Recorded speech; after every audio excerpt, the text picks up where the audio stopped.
Welcome back to DemystifySci. I'm Shiloh. I'm Anastasia. This is the podcast where we search for the theories that will change the world. And today we are taking on Psi Phenomena once again. This is following previous podcasts with really interesting researchers like Dean Radin or Julia Mossbridge. But today we have the director of the Institute of Noetic Sciences, Dr. Helené Wahbeh. And Helané has a really interesting journey into this space, which we unpack, which concerns her upbringing as a kid, actually being exposed to all sorts of interesting attempts to make sense of inexplicable phenomena, people knowing things they shouldn't know, having experiences that can't be rectified with the modern scientific paradigm. And so today, what we're trying to do is see if we can't actually map some scientific understanding onto these phenomena. Because at the end of the day, we believe that everything that happens is understandable. It's just a matter of us taking it apart. And psi phenomena are particularly tricky because these are things like ESP. These are things like telekinesis. These are things like being able to move objects with your mind that are particularly resistant to being studied in laboratories. And obviously, people like Dean Radin have worked out very, very specific and detailed protocols to be able to see if, let's say, the presence of focused attention can change the apparent randomness of a random number generator. And so gradually, the field is moving towards coming up with experimental structures that can actually test for the presence or absence of these phenomena. But it is really controversial.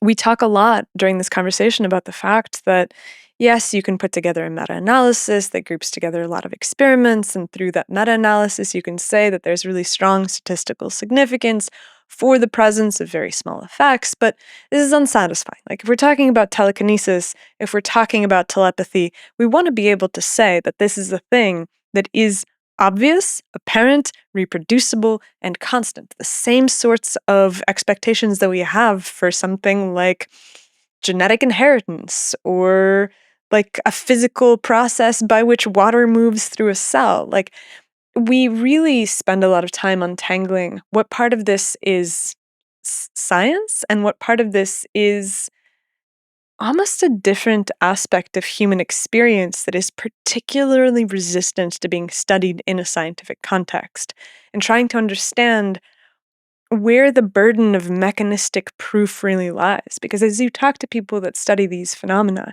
you often come across the idea that, well, there isn't a mechanism by which it could work, or there's a non-physical mechanism by which it can work. And anybody who listens to the podcast knows that we're like, no, if you're doing science, if we're actually trying to understand nature, mechanism is foundationally the way that we do it. And so we really, really dig into the specifics of the experiments, the way that they're put together, what a search for mechanism would look like, why it's important to search for mechanism, and whether or not this realm of psi phenomena is subject to the same expectations that we have for the rest of science.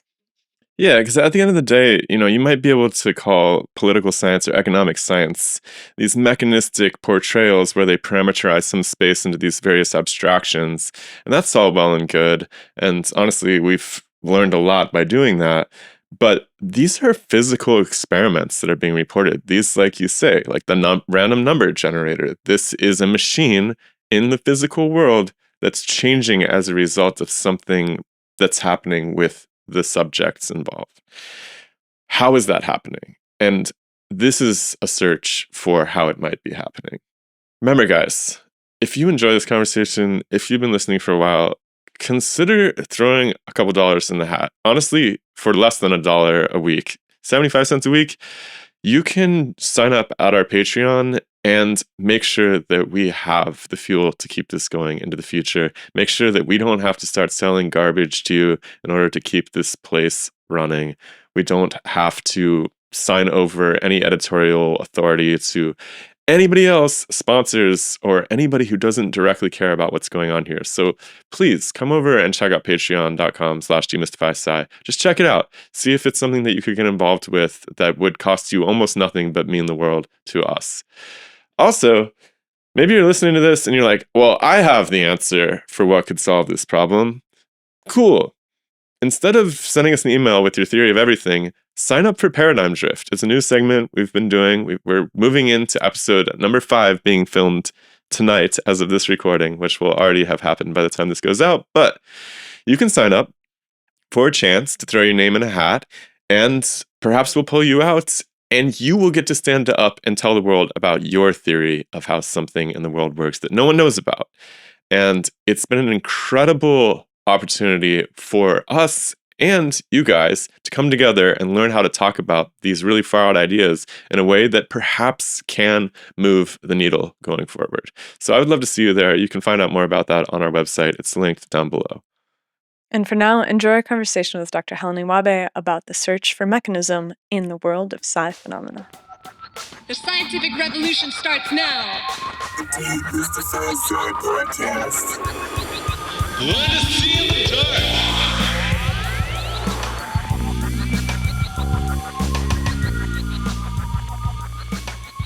I was getting hyped up for this podcast, and I watched a Hollywood blockbuster about Psi Research. I don't know if you've seen this one. It's called Red Lights. No, I haven't. Oh, okay. Oh, you got to see it. It's very, very interesting. Red Lights? Yeah, it's got a twist ending. It's funny because it's a story about an institution that seems not too different than some of these other Psi institutions that's been set up, except it's at a university and it's really well funded, right? And so there's like the sort of pro-Psi researchers are really well funded, and then there's these two skeptics who are in the department next door. And so they kind of play out this drama. It's fantastic. It's got Robert De Niro. It's got Sigourney Weaver. Like, I don't know why people don't know about this movie. It's fantastic. When was that? When did it come out? 2012. Okay. Wow. Yeah, everybody was too concerned about the end of the world, I guess. Yeah. But it's fantastic. And then it has a twist ending. I'm not going to tell you, but it doesn't go how you think it's going to go. Right. And so yeah, I'm super stoked That's to fun. talk to you. Yeah, because it seems like you are in the real deal version of the institution. Yes, that's what we do. So this should be really interesting. It might be cool. Like, we're kind of just curious, personally, how you found yourself dedicating your life to this kind of work, and what were the earliest pieces of the puzzle. Like, we don't have to go back to kindergarten necessarily, unless that's legitimately where it began. But I'd like to know, like, when the stirrings of this interest came about. Maybe you can just take us back as far as you remember being kind of intrigued by thinking that there was something to pursue here. Yes, absolutely. Yeah, because when you read my bio, you would wonder, well, why is she actually doing this work, with my clinical background and research background? And yet it doesn't say in my bio that I first personally experienced Psi phenomenon when I was a really young child. And I had, different sensations and different knowings that I couldn't really explain any other way. But at that time, 5, 6, 7, 8, I had no language to be able to describe what they were. I just knew that I was incredibly sensitive to environments, to people, to spaces. And I could sense things that I couldn't really see. And so when I was 10 years old, I actually went to my grandparents' house for what might be called a spiritualist seance. And my whole mother's side of the family is very immersed in essentially, now I know it's a spiritualist worldview, but at the time it wasn't called that. It was just, we're connecting with spirits. And my grandmother, my uncle, my mother were all what we call trance channelers.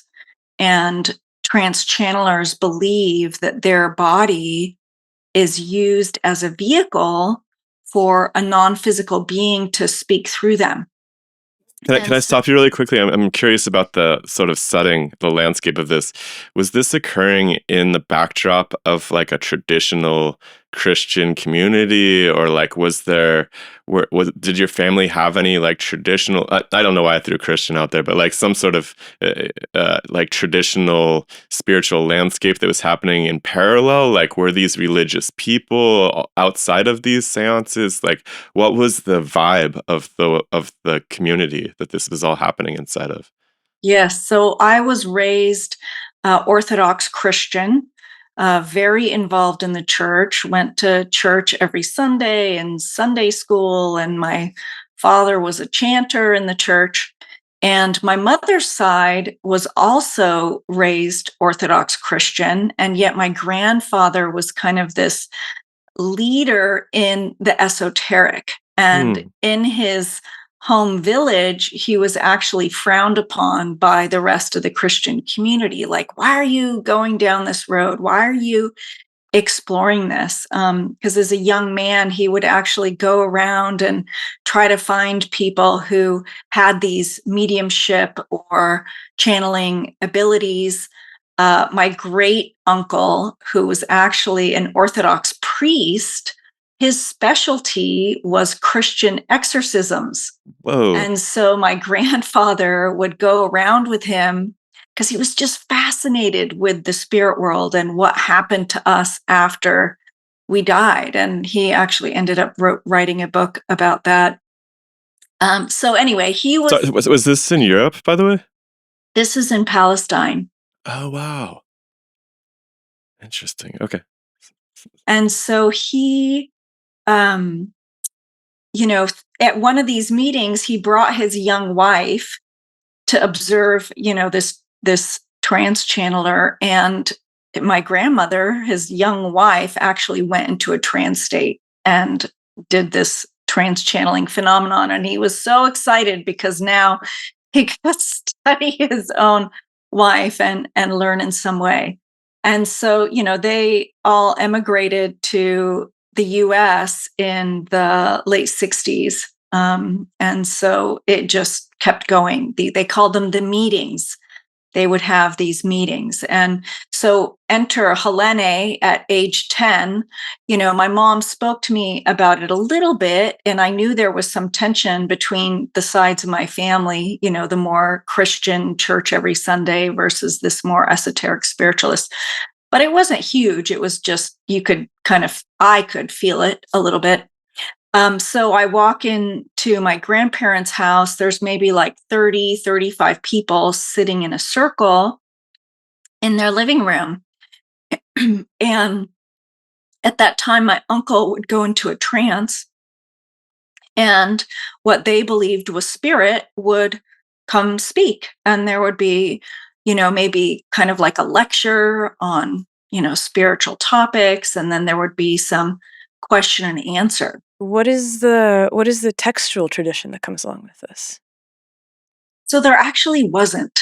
And I think that is what it didn't confuse me, but was unique as I grew older and I entered the research into this domain, because I had no clue that there was any literature around trance channeling or psi abilities or any of this. I had no idea because I really kind of kept it in the closet. And when I started working at IONS, I found out that there was this, 150 plus year old backdrop of parapsychology and this huge literature around these topics.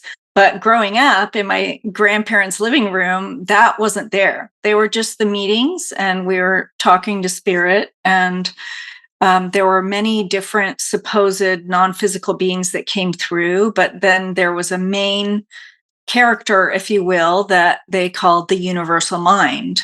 And this universal mind was, sharing how to live a, impeccable, heartfelt, awakened life, and talk about things like the nature of reality, and we are not just our bodies, and yes, we do have a soul spirit, and what are the levels of the spiritual world? How does the spiritual world interact with the physical world? So now, from where I'm sitting now, and from having read not all, but much more of the literature in this area, it's like, okay, this is very aligned with a more kind of spiritualist background. And yet that word was never used in my upbringing. So, we started talking about this because you were asking, well, how did you end up where you are now? And I really, growing up, felt very not conflicted, but there were like two sides of me, so that spiritual aspect was definitely in the closet. I wouldn't really talk about it with people. When I got my clinical degree, I was definitely very interested in mind body medicine and the spiritual aspects, but I wouldn't share about this piece. And certainly when I went into academia and my research world, this was definitely not something that was talked about. And so it was only when I was invited to the Institute of Noetic Sciences for a work group. And that came about because I was doing research on meditation. I had an NIH grant to study mindfulness meditation and combat veterans with post-traumatic stress disorder.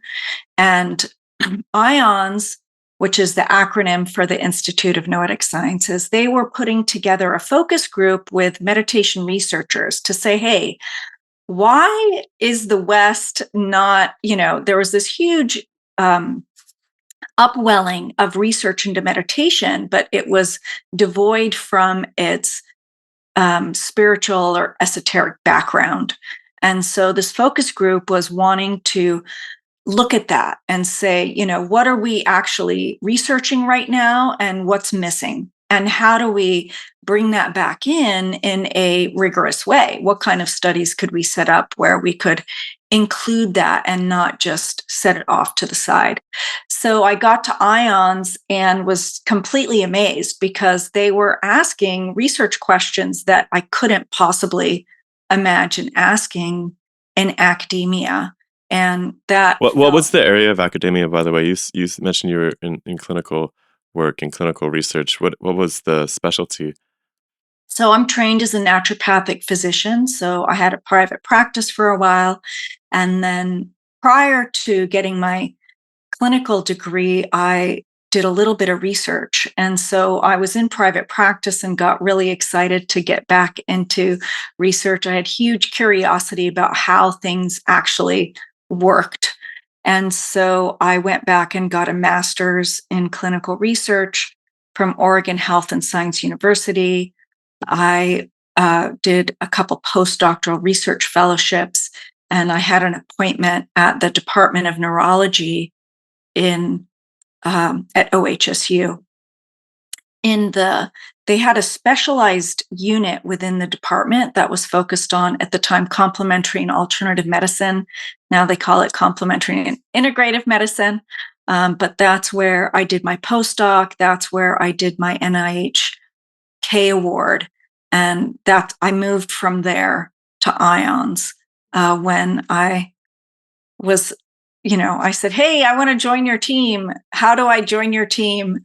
And so that took about a year to unfold. And I was able to join the team as a consultant, an employee, and then gratefully am now the director of research there. All right, so I still am trying to get from I'm still really fascinated by this dichotomy that you grew up with between this Orthodox Christianity and the seances and the spiritualism. Was there tension between those two traditions or those two modalities of viewing the world, or was it integrated? Were the experiences that you were witnessing and participating in, were they integrated into that Christian orthodoxy? No, they weren't.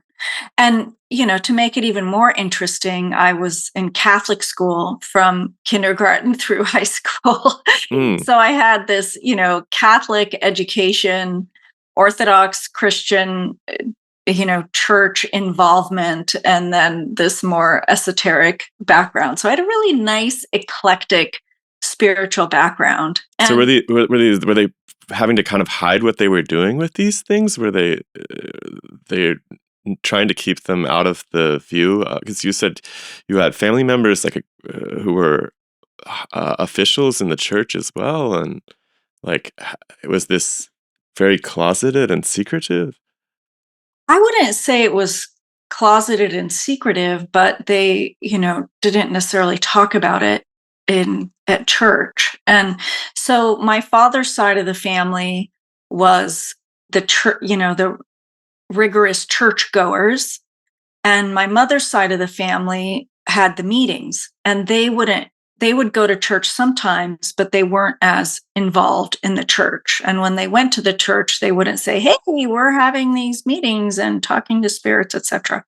The one connector was my great uncle, who I never actually met. I mean, he's much older and passed well before I was born, about this, the exorcisms. And so there is, multiple traditions of exorcisms in Christian traditions. And so that is there.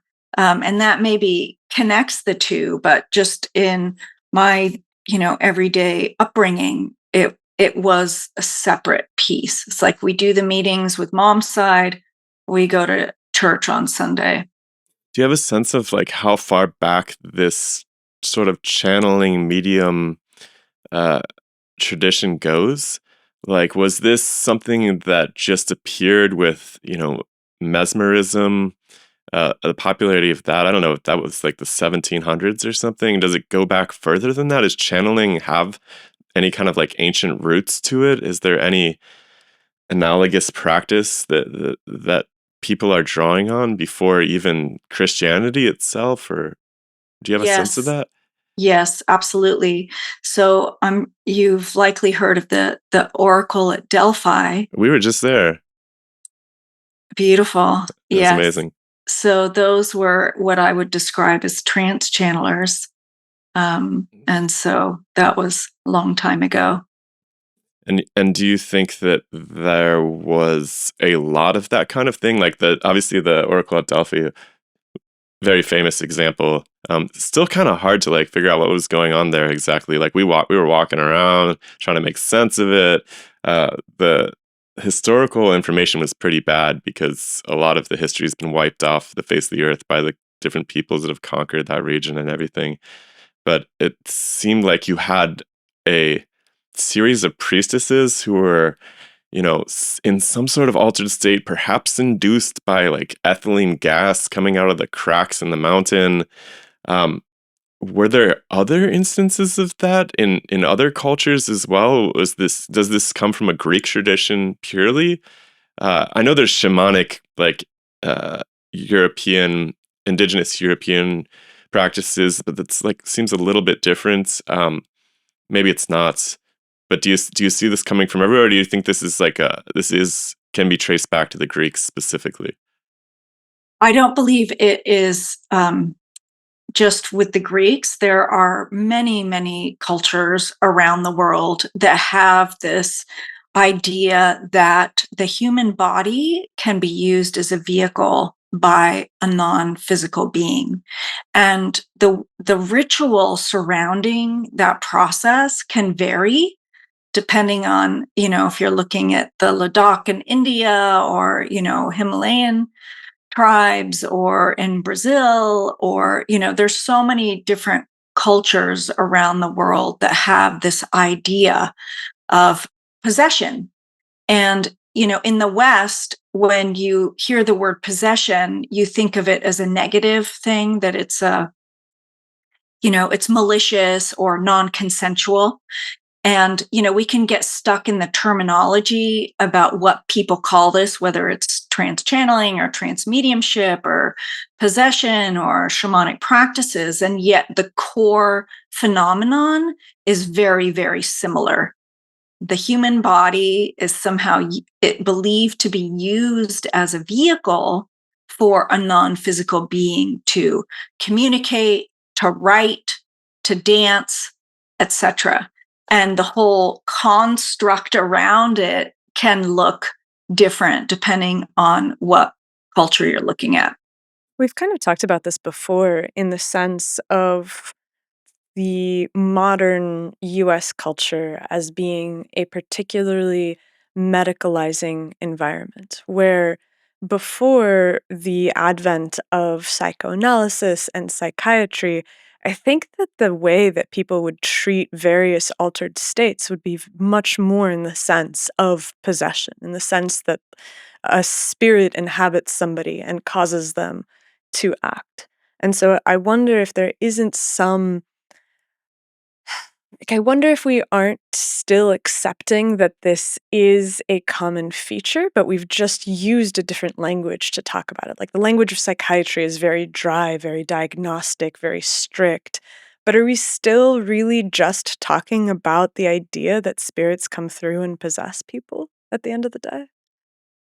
I don't think so, because it's a completely different paradigm or worldview. Because in our Western medical system, there's no acceptance that there's anything beyond the physical body. It's a physicalist paradigm. So I think our Western medical model doesn't leave space for that. Although the current DSM does have some language about dissociative symptoms if it's held within the context of spiritual practice, that they aren't going to consider it a pathology. But in general, I think it's considered pathological and not grounded in a truth that, oh, there is an actual spirit and, oh, it is affecting them. And so let's clear that out so we can reduce the symptoms. Now, in Spiritist Brazil, they actually incorporate what they call depossession as part of mental health treatment. And when you think of, I don't know if you want to call it transchilling or possession in general. I'm going to use the word possession because that usually has a more negative connotation, but it can exist on a spectrum, right? So let's for a moment just say, yes, there is a spirit world, spirits exist, and they can interact with humans in different ways. And that effect can be minor, like the spirit may just be in the human space. And that spirit is a stuck soul, or what some call an earthbound spirit. And it's very dense, it's heavy, it's negative, it has a lot of fear and anxiety still associated with it. If that dense spirit is around the human, then the human can actually pick up on that energy and then feel like, I'm depressed, I'm anxious, I don't know why. There's nothing happening in my life, but I feel really anxious and depressed. If they were in Spiritist Brazil, they would go to the no-cost healers who would do a clearing of that person's energy field and invite that spirit to move on. Now, I mentioned a spectrum. So that's just a spirit in their space that's affecting them. Then there's believed to be different levels of attachment to the human, ending with a complete possession where, the body is believed to be completely taken over by a spirit. And there is it's not consensual, and there's no autonomy of that human to actually act in the way that they want to act because the spirit has completely taken over. So that's, been sensationalized in horror movies and The Exorcist, etc. But that's kind of a more extreme case of this sort of possession spectrum. I mean, it seems to me like there's been some reframing of this phenomenon in the past millennium or so, past 1,000 years or so, where this is viewed in some sort of pathological light. And I don't know if this has to do with the ascent of the Christian tradition as world power and this attempt to stamp out what are perceived as threatening indigenous belief structures or whatever. There might be some like colonialism here. I have no idea. But, if you go back to ancient Delphi, this was a long-standing tradition. I think it's one of the longest-standing religious institutions that has ever existed, and it was perceived as extremely reliable. It was a controlled possession, right? So you basically go to this person, and like kings from all over the region are showing up and trying to figure out, their everything from their agricultural plans to their battle plans to who should be running the government, and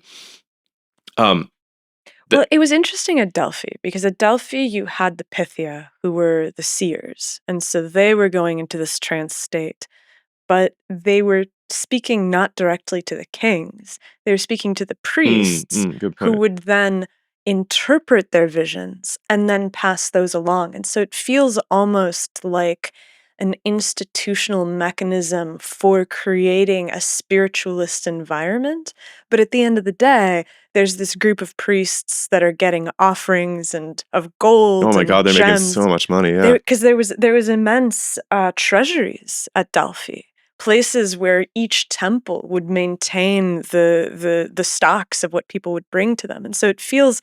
And they were competing, right? Like the individual states would be like, who can build the biggest pile of gold? It was one of the I think at some point it was the wealthiest, the most concentration of wealth in the known world at that point in time. Yeah, and so it feels like Delphi is representative of the instrumentalization of spiritualism to its maximum degree, where you're taking people that are having these crazy experiences and then passing them through a group of incredibly powerful priests that are then passing the knowledge along to the kings and whoever else and telling them what they should do. And so it almost feels like it's the priests are the ones that are running the world, but they've created this edifice by way of introducing a spiritual component of the Pythia to give it legitimacy. Because it's not just some priest who's like, hey, this is what I think that you should do. There's this other worlds that they're accessing by way of the visions. But then by the time the Christian tradition shows up, it seems like the priests are more like, we don't have a room for this in our landscape anymore. Yeah, That's so a maybe the really interesting question transition. is like, why do you think that the, say, like Western Christian traditions went to such great lengths to eradicate this spiritualism aspect of it, where it was no, like trance states are not super common in Christian traditions except for like a couple here and there. I think it goes to this point of power and control and setting up intermediaries between the person and, let's just say, God, okay, for lack of a better word, which could represent spiritual aspects. Now, we see that playing out, like you just described in the Delphi. I didn't realize the priest played such a strong translational role. Actually, that's really fascinating to me. And so you see that playing out in the church in a huge way, right? I can't access God without going through the church and tithing or, doing certain things, etc. That is my way to access the spiritual, the divine, or God. And I think that there's actually a reversing of that trend right now. There are so many people, when you do surveys on religion, there are so many more people marking spiritual but not religious. And there's so many more spiritual teachers that are saying, hey, don't put me up on a pedestal. You can do this. I'm not, this shouldn't be this idol or this priest or this whatever. Like, I'm just showing you the way for you to be able to access these spiritual states without having an intermediary. And I think that sounds like what Jesus was talking about. If you, and maybe literally, it's going back to those core Christian teachings, which personally I think just got totally messed up with the whole power, control, greed aspects. And, you were asking why, those pieces were erased. Well, often those, like the Pythia were women, And, often the seers were women. And so, we definitely see the patriarchal energetics playing out. And, the woman was the downfall of humanity, in the whole Adam and Eve story. And that was really, we couldn't have women with any sort of power in that age, which I think is also shifting slowly but surely. So this whole piece of God direct versus some sort of intermediary, I think is really, really important. And today, especially in our work at IONS, really promote this hypothesis that everyone has the capacity to access information and energy that goes beyond our five senses. Everyone can do that. And so how do we explore that for each person? Because usually their way of doing that is really unique to them. So how do we explore this? How do we nurture that? How do we give people avenues to discover their own way of accessing that intuition or the noetic or whatever you want to call it? And at IONS, we don't necessarily say, hey, this is spiritual. And yet, when you compare it, even though we're using a different languaging, when you compare it to spiritual teachings of, we're all one, we're all interconnected, there are definitely common elements there. As you were coming up and, going to church with one side of the family, going to seances with the other side of the family, did you have moments of skepticism where you were looking at it and you were vacillating between a materialist interpretation where this was just projection of people's desires onto the world and manifestation of something that they wanted to be true versus being completely and fully immersed in the world? So, because I personally had experiences, I often, when I give interviews, I say, okay, now I'm putting my scientist hat on, and now I'm putting my Helené personal hat on. So I'm answering this as Helené, the person, right? We'll get to the So, science. Don't worry. yeah. We'll get there. We'll get there. We really want to understand you first, though. Yeah. Thank you. So, yeah, my personal knowingness is that I am more than my body.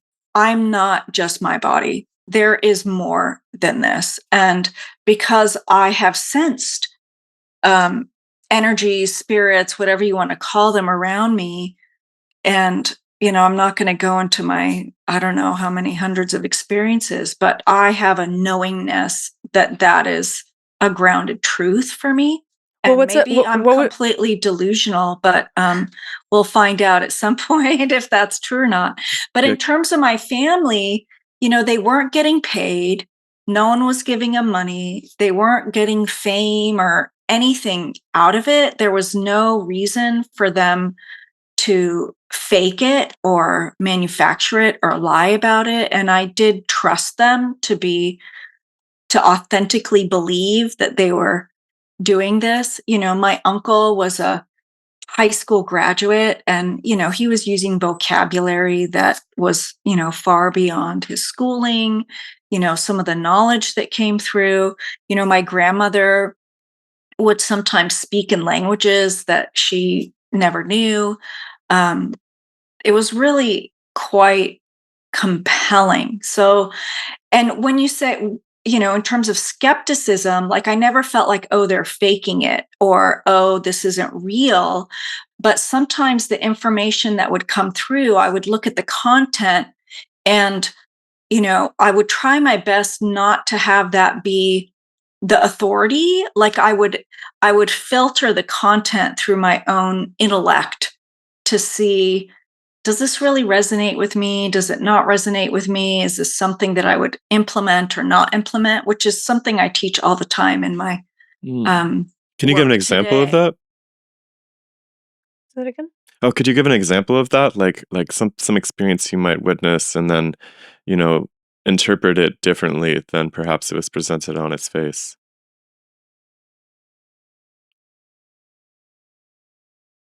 I'm trying to think of a good example of that. I can't think of one exactly in this moment, but I will also say that, usually the content from these seances were it wasn't like in 2 years this is going to happen and in 5 years this is going to happen and you're going to become an astronaut and go to the moon. It was much more, you know quality of life and how to be a good person and how to treat other people and what's happening in humanity in terms of awakening and things like that. And Mm. so um So it was less of a because I mean, I don't know if you've ever read this book, which is called "When Prophecies Fail." I haven't, but I know when prophecies fail. And what's so fascinating about that is when you get some sort of insight about the future, whether it comes through a premonition or a psychic or a prophet, that's information that shifts your behavior. And so, the way I think about it is that the future is not dictated. It's not set in stone. It feels more like probabilities to me, that maybe there's a more probable outcome with what we know right in this moment and the factors at play. And that when someone gives, like, let's say I go to a psychic and they say, hey, in 5 years, you're going to write a book and it's going to become a bestseller. Okay. So it's 5 years before. Me getting that information is going to completely shift my behavior about my writing, about how often I write, about the connections I make with other people. And so maybe I write the book in 2 years instead of 5. And then I say, oh, the psychic was totally wrong. But to me, that's not correct because they gave you this information that shifted your behavior. Oh, that's so interesting when I start thinking about ancient Delphi too, because you think that this priest structure and the Pythias themselves are at the nexus of all of these states that are competing with one another. Like all these people are sending emissaries to this focal point, this geographic focal point, and they're interacting with these people. And so the Pythias and the priests are acquiring and concatenating all this information from these different states. So like the reality is they did understand the geopolitics probably better than any individual one of those, you know, political leaders, right? And so they did probably have, even if it wasn't in some analytic economist type of mathematical way that we approach these things today, or like, secret intelligence agencies that are trying to keep eyes on everybody and make sense of what everyone's going to do next, they probably did have a good intuitional base as a result of all of these overlapping interests that were coming across their desk. Yeah, because I mean, for me, it's like that for an institution to last for 1,000 years or however long it lasted, it's got to be effective at something, right? Yeah. And that's such an interesting mechanistic basis I hadn't really peeled back before. I love that. The other fascinating thing about that, about these messages and this content that comes through is there's often the interpretation, like you mentioned the priests, right? And there's that classic story, and I can't remember what famous king came and said, hey, what's going to be the outcome of this war? And, they said something like, you will be pivotal in winning the war. And he took that as he was going to win the war. And yet he did something. I'm sorry, I'm like not remembering all the details of this, but it turned out the complete opposite. But his direct action caused him to lose the war. And so, often we can get content that in that moment, in our ego state of awareness, don't quite understand it, or we project our own wishful thinking on it. So, I really invite people when they receive information from psychics or mediums or channelers to uh, we have to use our intellect as well, right? And to not take it as an authority, to receive that information, to say, hey, is this useful? Is this relevant? Is it actionable? But not just take it as a complete truth, exactly how it is. And to see how it can support you, but not project our authority onto Mm. it. And Yeah. so, back to this whole Delphi, and yes, they had this whole understanding of the region, etc.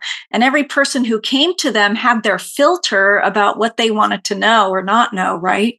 And so I think that influences how the content is received. Yeah, that's really interesting about just going to somebody who has a perception that you don't have access to, whatever it is. Like, I have a friend who's like way into psychics. He doesn't believe that they have psychic powers, but he still thinks that he believes that he gets something out of these experiences, right? Like, these people are seeing something in him that he can't see. And that's just really fascinating on its face. Like, I don't even know, like the supernatural yes or no question doesn't even come into the equation. And I wonder, like, for so many of these people, it's really easy for us to look back at ancient history and just be like, oh, these people were primitive, like they were just doing supernatural stuff. But I think that there's a substratum to this which is practicable and practical regardless of any mechanistic basis for it. Like, I don't think that it was necessarily just this superstitious practice for a lot of these people. I think they were genuinely getting something practicable as a result of it. Yeah. And And, one of the most common questions I get is, well, what's the actual source? What's the actual source of this information, whether it's the psychics or the transchannelers or the mediums?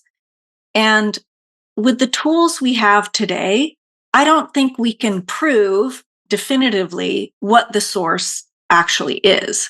And so, again, I invite people to focus on the content rather than where it's coming from. So that's one piece. Although our Western mind really wants to know and wants to show and wants to prove. But I really don't think we have the tools to do that today. Maybe we will at some point. So that's one kind of advisement. And then the other is, if we kind of step back and look at a worldview that we are actually all interconnected in some way, that we're all somehow part of one larger whole, then it doesn't really matter what I'm calling the source. It's still coming from some aspect of myself. And that aspect of myself may be able to tap into more information than my personal ego self in that moment. And so, if I can use that to support me in some positive way, to increase my quality of life, to help me in my decision making, to support my personal growth, to support my community, then it almost doesn't matter what the source is, if I can use that information to help me and help my community. yeah, I mean, I think that there is a massive utility in helping people access intuition, helping people access some kind of deeper sense of what they should be doing, how they should act in the world that is maybe so this kind of leads us into where we were going to go, which is like, is a scientific frame for it the most powerful and most useful frame?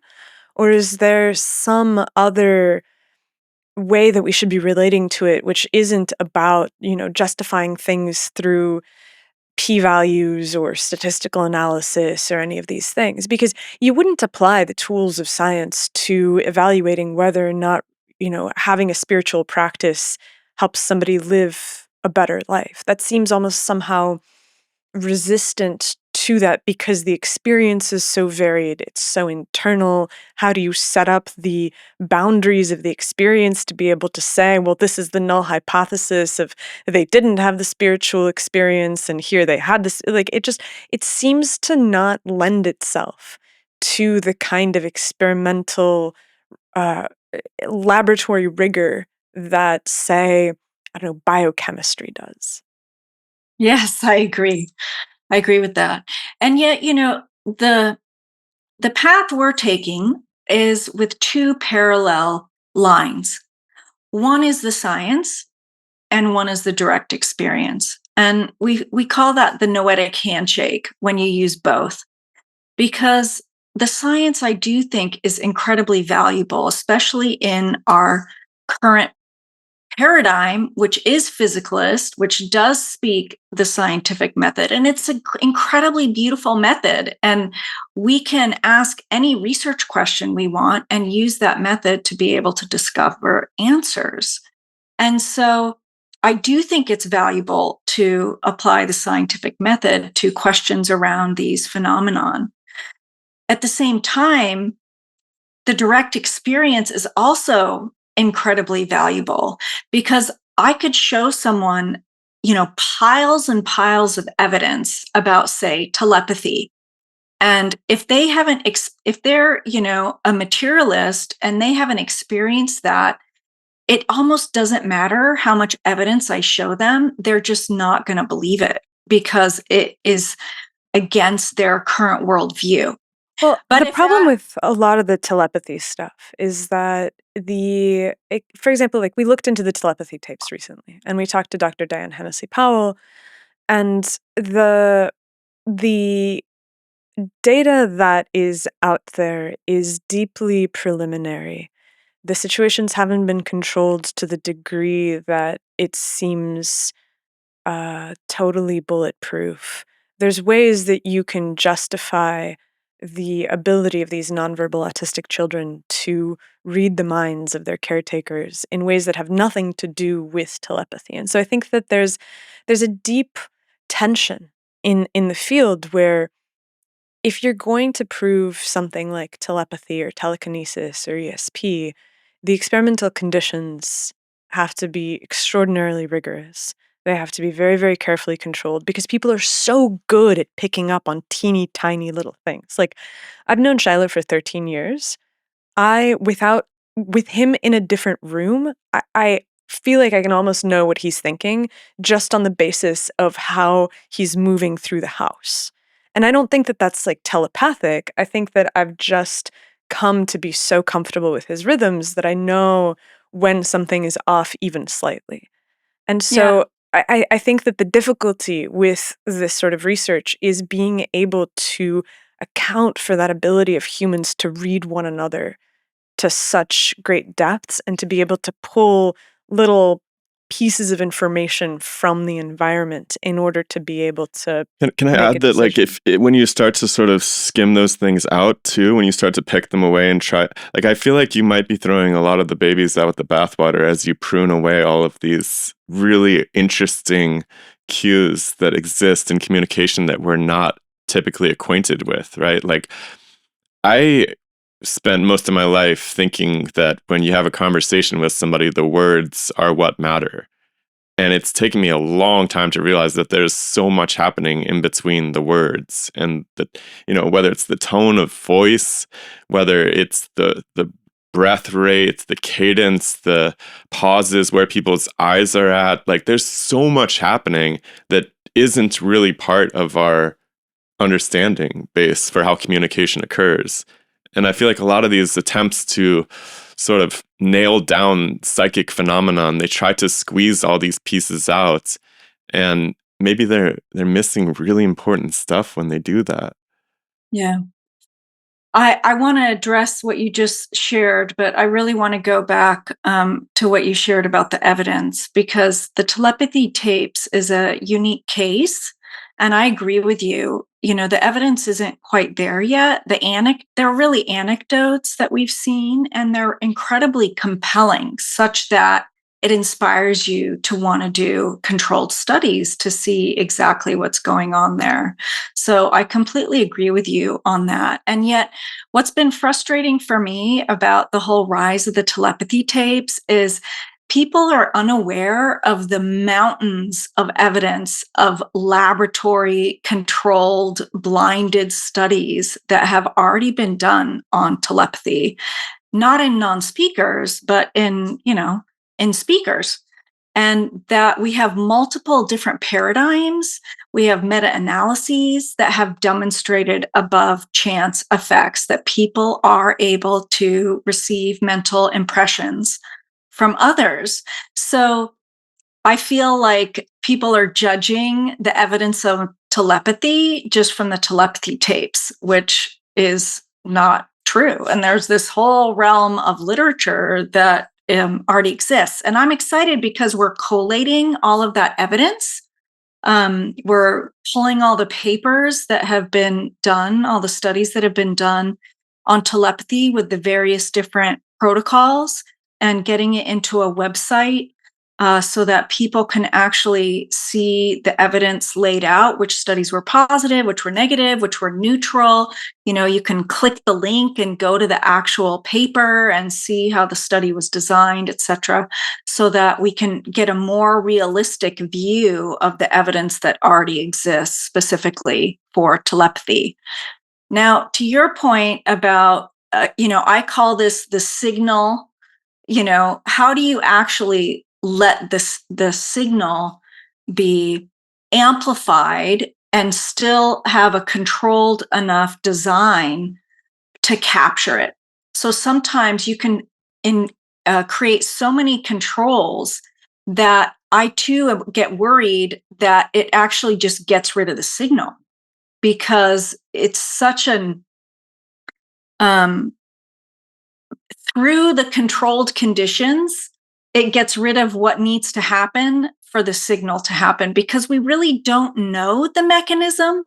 And without knowing the mechanism, it's hard to design an appropriately controlled study. So we're still kind of trying to find the best way to have the controls and yet also allow the signal to be strong. And I think what's challenging is that you have a negative study and people say, oh, well, that means that fill in the blank is not real.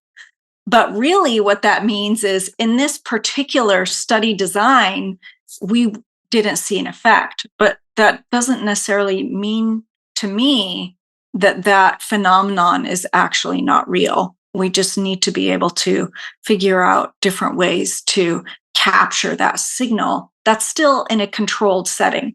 Does that make sense? It does, and it makes me immediately start to ask the question of, like, well, what does it mean for something to be real? In context of something like channeling. It's there's examples of people speaking languages that they don't know or using vocabulary that they shouldn't be familiar with, but the underlying ground of, like, where that's coming from is difficult to parse because it's something that's happening internally.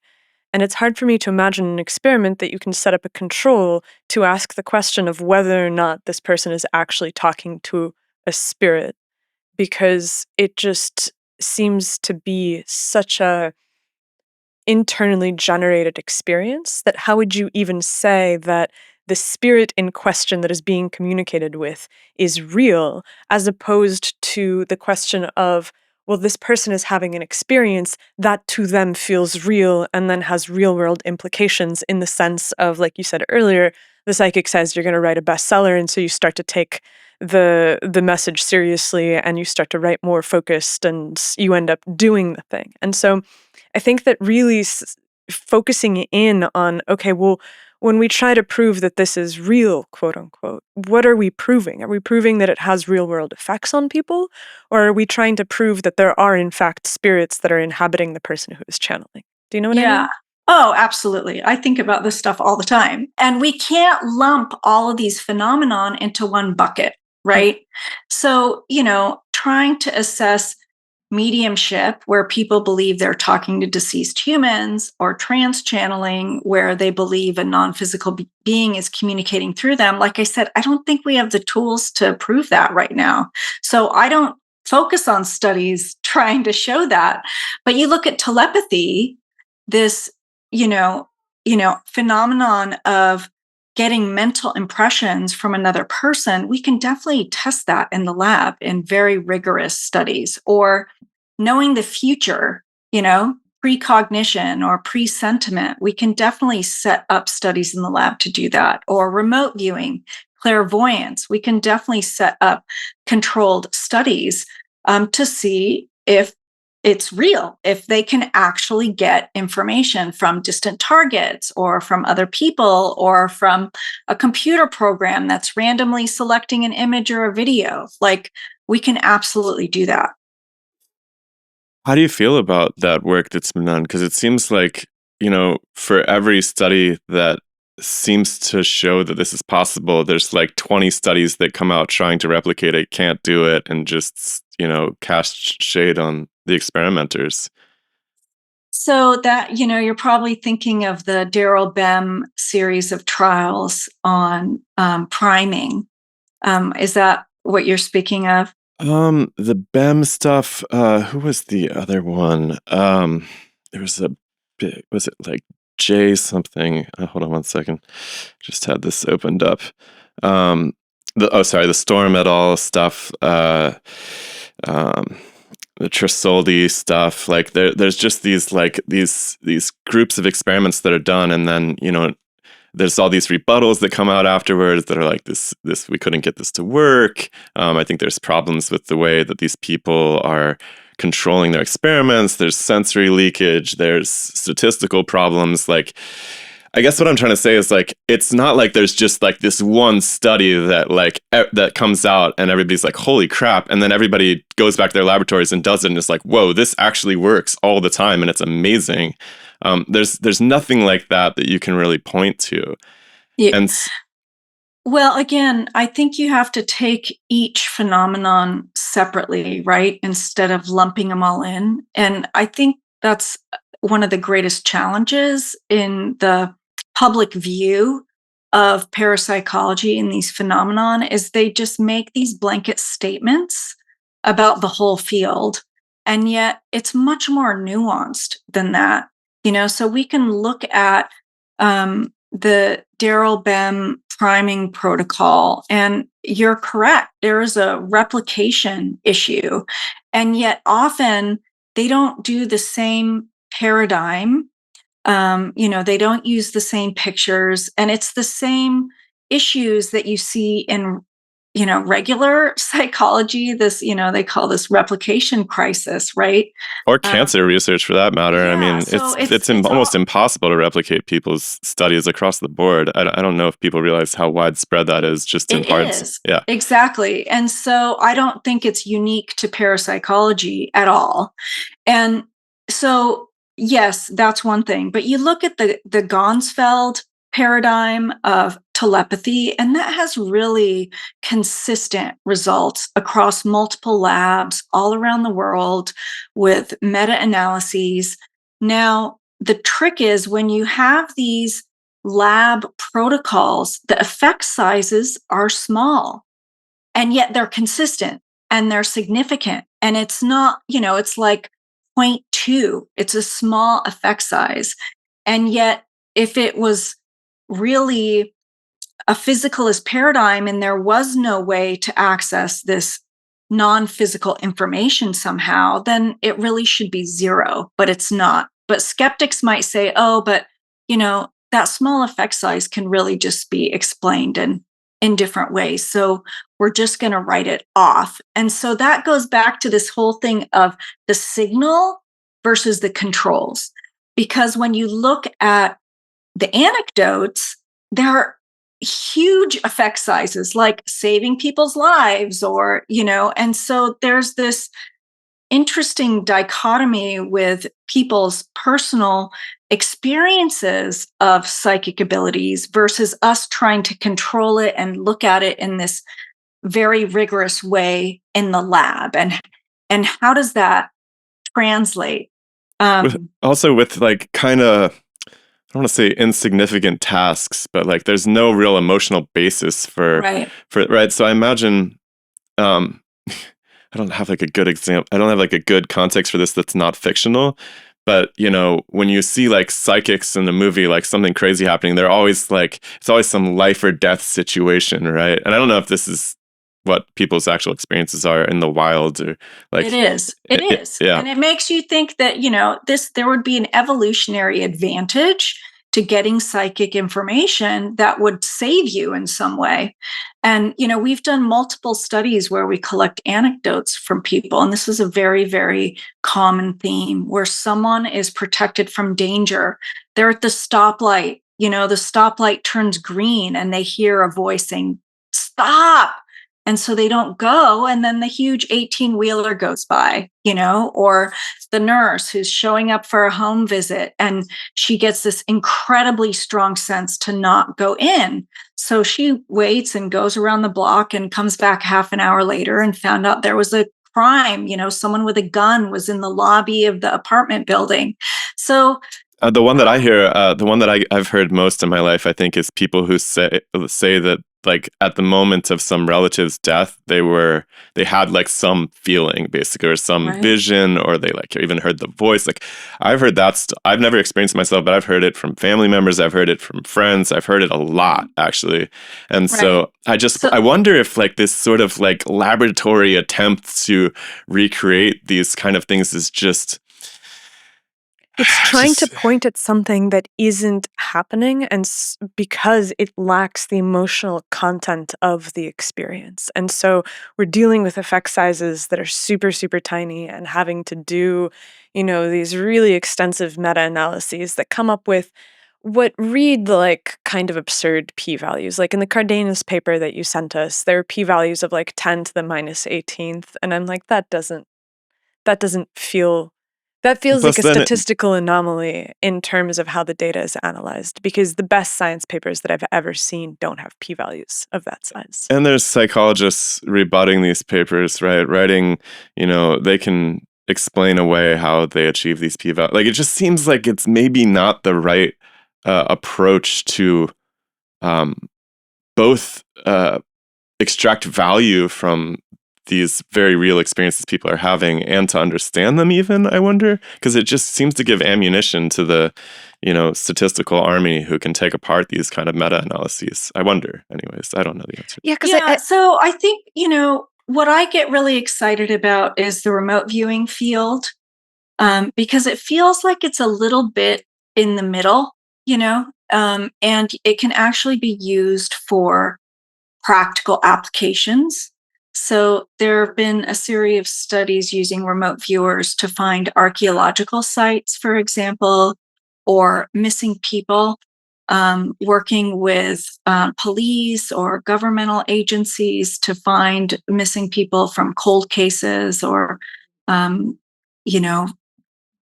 breaking open those cases and getting them more information, or even used for sport outcomes, stock market outcomes, and seeing, they're not perfect. People are like, well, why isn't it perfect? It's not perfect. It's not 100%, but it's more than what you would expect by chance.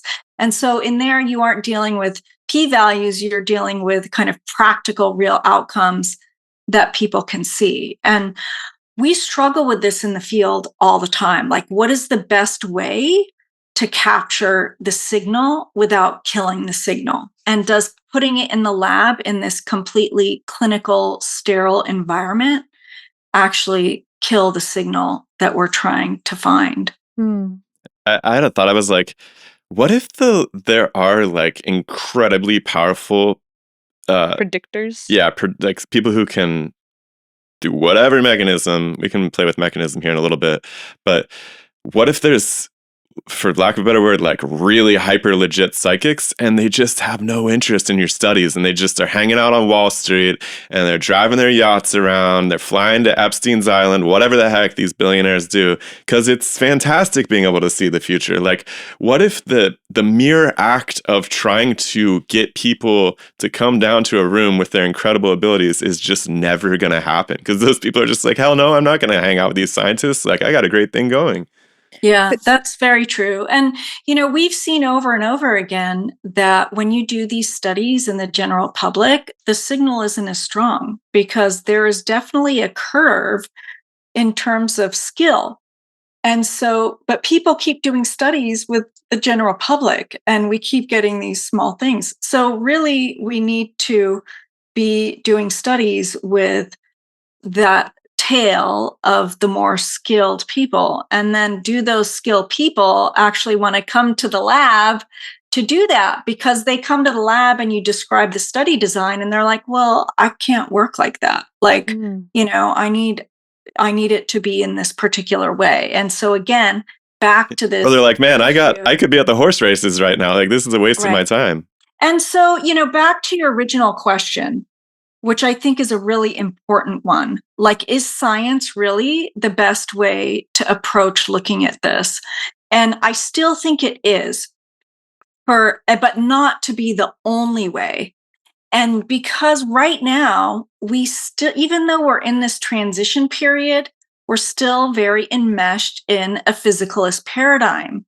And that is the language of the physicalist paradigm. In order for us to be taken seriously at all, we have to have some scientific inquiry to be able to evaluate, are these real phenomenon? How do they work? How do we maximize them? What can they be used for, etc.?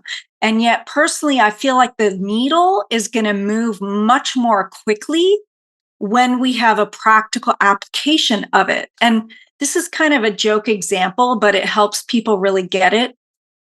If everybody was able to use their mind to affect the physical world in a very real and practical way, like I come home and I think garage door open, and the garage door opens and I drive in, and it's just completely an integrated aspect of my life.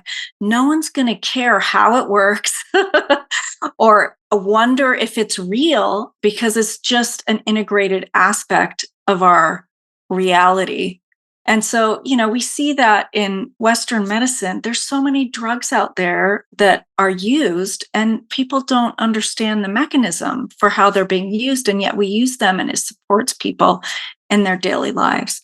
So I think there need to be multiple paths. One is, lab, controlled, design. That's the language of the current paradigm. We do absolutely need to be doing that, and yet also supporting the direct experience. And thirdly, how do we, if we can actually support people to use these capacities in a very real, practical way, then it's just going to naturally rise without so much emphasis on the scientific, mechanistic aspect. Not that that's not important, but do you see what I'm trying to get at? Well, the proof is in the pudding. If you have Right. if you have the ability to produce some kind of either technology or some kind of real world application for a phenomenon that's difficult to pin down, then it's hard to argue with. Like you said, Right. if you can get your garage door to open by thinking about it, it's hard to argue with the fact that something is happening. And Right. yet, as you say that, I'm like, well, we probably will have that in not that long if these brain-computer interfaces actually get developed to the degree that people are trying to develop them, where our ability to manipulate the real world will actually be leveraged by technology to happen. And I wonder, this is something that I've thought a lot about in terms of autism, because autism is like a hypersensory disorder where people are inundated by more sensory signals that they can process. And when we were talking to Dr. Powell, we kind of came around to this question of, okay, well, what could possibly be happening? And it seems plausible that there are plenty of signals that are out in the environment that if you could pick up on them, if you had some kind of heightened sensory apparatus, that you would be able to see and hear and experience things that somebody that has a duller sensory apparatus can't. And so then becomes the question of, well, is that actually what's happening or not? And I feel like in order to develop a technology or develop an application, you can't get away from the fact that you need to have some kind of frame in which you're working that is mechanistic. Because how do you go from having the ability to sense things to having a technology that allows you to to control the world with your mind. Like, you have to have intermediate steps, right? Pardon the interruption. I need to remind you that this program is only made possible by way of donations from our incredible patron base. And I would like to invite you to come over and check out that community. It's happening over at patreon.com/DemystifySci. We get together once a week and figure out what's interesting in the world. And I would love to see you contribute your voice to that discussion. So come on over to patreon.com/DemystifySci and see if you can help out. How can we hope to be able to instrumentalize a phenomenon without any inkling of mechanism? Because we talk about this all the time. Like, is science and technology, science and engineering, are they actually related to one another? And I think that Shiloh and I sometimes come down on opposite sides of this, depending on the frame that we're using. But over time, I think that we have kind of gradually started to come to the realization that if you are going to build something, if you're going to build a cell phone, you're going to build a transistor, you're going to build a nuclear power plant, yes, maybe you don't need to understand everything about electricity and atoms and charge and everything else, but you do have to have a solid frame for being able to say that when I build a device in this way using these materials, I end up having a reproducible effect that allows me to go down the path of progressively more and more complex devices. You have to break it into a parameter space, essentially. It's like the way I look at it, right? So for technologists, like, they don't really need to understand physically what an electron is, but if they understand that, like, they can parameterize this in terms of currents and voltages and resistances and capacitors and inductance and all these, measurable parameters, then they can start to put it into practice as some sort of application that can do apparent magic. Like, there's a collection of equations. Yeah, and those sure. equations allow you to do things that on the outside seem pretty magical. And so, is this a field that moves gradually towards some kind of telekinetic equation where these are the pieces that you need in order to produce the effect, and that's how it becomes instrumentalized? Or is it something that remains forever in this kind of nascent and misty space where it occurs periodically and some people have the ability, but it's not this widespread application?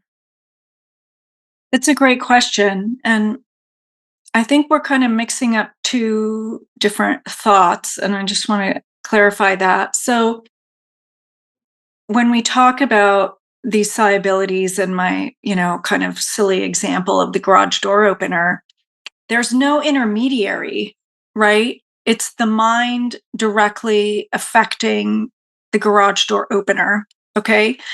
But this other piece that you're talking about is instrumentalizing, which is, could we develop instruments that allowed my mind to interface with this instrument, which then opens the garage door opener? Am I hearing your question correctly? Because I think Ignacio just means, like, to make it a practicable phenomenon, like how to make it into an application. Like, one application that comes to mind when you were talking, what I was thinking was, like, could we train people to do this? Like, could I learn how to move? Like, it'd be one thing. It'd be pretty cool if you could show me a guy who can open the garage door with his mind, but it'd be way cooler if you could teach me how to do it. So, like, yes. is there a path towards instrumentalization that can be developed from the parameter space that is coming out of the laboratory? Is there, like, a path to that possible? And honestly, to stick with the garage door opener example, which I understand is kind of is just this offhand comment, but I think that it's good to have something specific. I'm like, I don't think that there's really a difference between opening the garage door with your mind and there being a device that is at the end that you are able to manipulate with your mind. Like, both of those circumstances require a device that can take some kind of mental movement and transform it into the real world. And so this is why I get kind of squidgy when people start talking about the fact that there's no mechanism, because I'm like, look, if we're talking about being able to affect things in the real world, we are talking about mechanism ultimately. And I know that like there's a lot of quantum physics stuff, which is the fact that, well, reality is not real and there's faster than light communication and all of these things, but there's reason to believe that that's kind of Even that has a mechanism if you push on it hard enough, perhaps. exactly. And so like I think that what we're going to see with quantum mechanics and quantum physics over the course of the next like 50 years or so is that people are really going to walk back on the fact that it's just totally paradoxical and inexplicable and breaking the laws of physics. It's like, no, we just haven't fully parameterized it properly. And so it feels like when we're talking about being able to affect the real world, we have to deal with mechanism because we're talking about physical objects that if you say that there's no mechanism, you create a duality of the world where you have spirit on one side and you have material on the other. And then you're like, okay, well, how do they bridge? There has to be some sort of movie that you can play of stepwise events that lead from the moment of a mental action to the garage door opening. That isn't magic, right? So I believe there is a mechanism and that we will discover what that mechanism is and the various nuances around it. But that mechanism may not fit within our current physicalist model. Hmm. And so, if we're trying to find a mechanism in our physicalist model, we may not find a mechanism because it doesn't fit within that physicalist container. And this is why I was trying to tease apart your question and example, because we could create a device today. We're very close to being able to do this actually with BCI, of experiencing, of having our EEG, our brain waves at various frequencies with various, sensory parameters trigger a garage door to open. And we already see this. There are people who are using computer programs with their EEG to be able to spell or write or communicate. It's incredible. It's an amazing, fantastic tool. And we understand the mechanism of that based on what we understand of neurophysiology and EEG, right? But that's different from not depending on our EEG, our specific brain waves to manipulate something in the physical world. So I want to see if I can give you an example. Have you heard of the random number generator studies? We talked to Dean a while back about this. Okay, great. So Yeah. he probably explained that really well because he's a total expert around that. But you can tell people who are just tuning in who haven't heard Dean's work. Maybe you can explain it to them. Yeah. So the way we think about, so I want to just back up and give a little bit of context. So one phenomenon that parapsychology studies is this idea of psychokinesis, or that our minds can affect the physical world. Psychokinesis can be macro, meaning we can see the actual change. Like I'm sure you've heard of the spoon bending parties and, people softening the metals, or, levitation, or clear ways where you can see the physical world being affected. And then there's something called micro psychokinesis, which is intention affecting a probabilistic system. And you evaluate those with statistics. Now, at IONS, we think of this psychokinesis phenomenon with what we call the ATOM model, ATOM. So the O stands for the operator. So let's say it's me. I'm going to be directing my intention and attention towards the T, which is the target. Okay, so I'm directing my intention towards a target. And then there may be moderators that influence that relationship. So that's the M. And then we can apply different analysis techniques, which is the A, to perhaps maximize our ability to assess that relationship. Now, in this field, there have been numerous targets that have been assessed: cells, plants, animals, humans, plasma balls, optical systems, random number generators. And each one of those targets has varying level of evidence for being able to affect it. So when I brought up the random number generators, they're a really nice target because it is basically a stream of data that's completely random. And there's really no reason for it to move away from randomness. And you can think of it as a stream of zeros and ones. And at the end of the day, you end up with an equal number of zeros and an equal number of ones. And I'm just keeping this at a very superficial level. And so there have been a number of studies done where people have directed their intention towards these random number generators, whether it's with feedback or without feedback. And we have seen significant shifts in randomness of this data stream. And then you ask yourself, well, how could that happen? Why would that happen? What is it about someone directing their intention towards this device that would change anything about that random stream?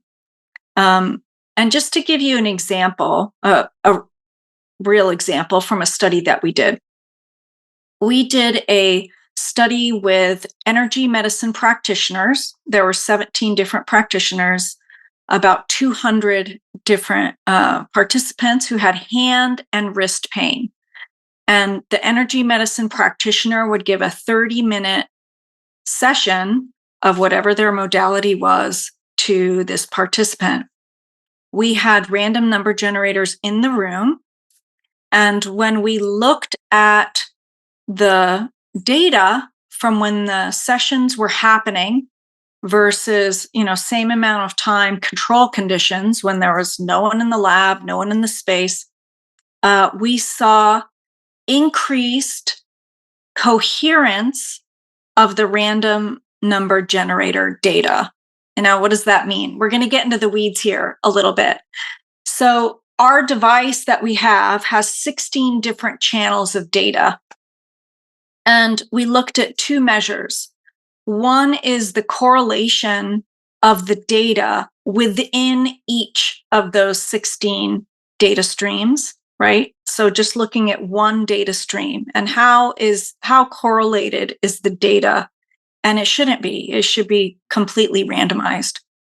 And then we also looked at the is there a 1 in the first position on these two streams or something? Is that what you're saying? No, what do you mean by correlations? It's a correlation analysis of the data within one stream. What's it correlating to, though? Itself. So it's a within data stream correlation. So is the flow of that data correlated in any way with itself? And it shouldn't be, because I still random. don't. I'm sorry. I'm so dense sometimes about this stuff. I don't understand. You mean is there a 1 in the second position after there's a 1 in the first position, or what is the when I think about what a correlation is? It's if one thing happens, then another thing happens. Yes, that's a correlation. This and this are co-concurrent. They're related, yes. So when we talk, I can't describe the mathematical formula for how that correlation analysis is done, but it's essentially asking, as we go along this data stream, is there a relationship between the order of those zeros and ones as we go along? And we find that in the random control data, there is no relationship. There's no relationship between the order of the zeros and the ones. But in the energy medicine sessions, there is a relationship. So the order is somehow more ordered, less random. Just bear with me. So it's like, it's just the fact that it's kind of sticky.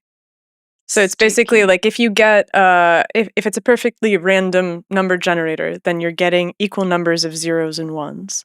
But if you are seeing some kind of correlation, it's the fact that you're getting more zeros or more ones after after like a zero appears. There's like a stickiness where you get more zeros afterwards. There's more, yeah, you can think of it as like it's more patterned rather than random.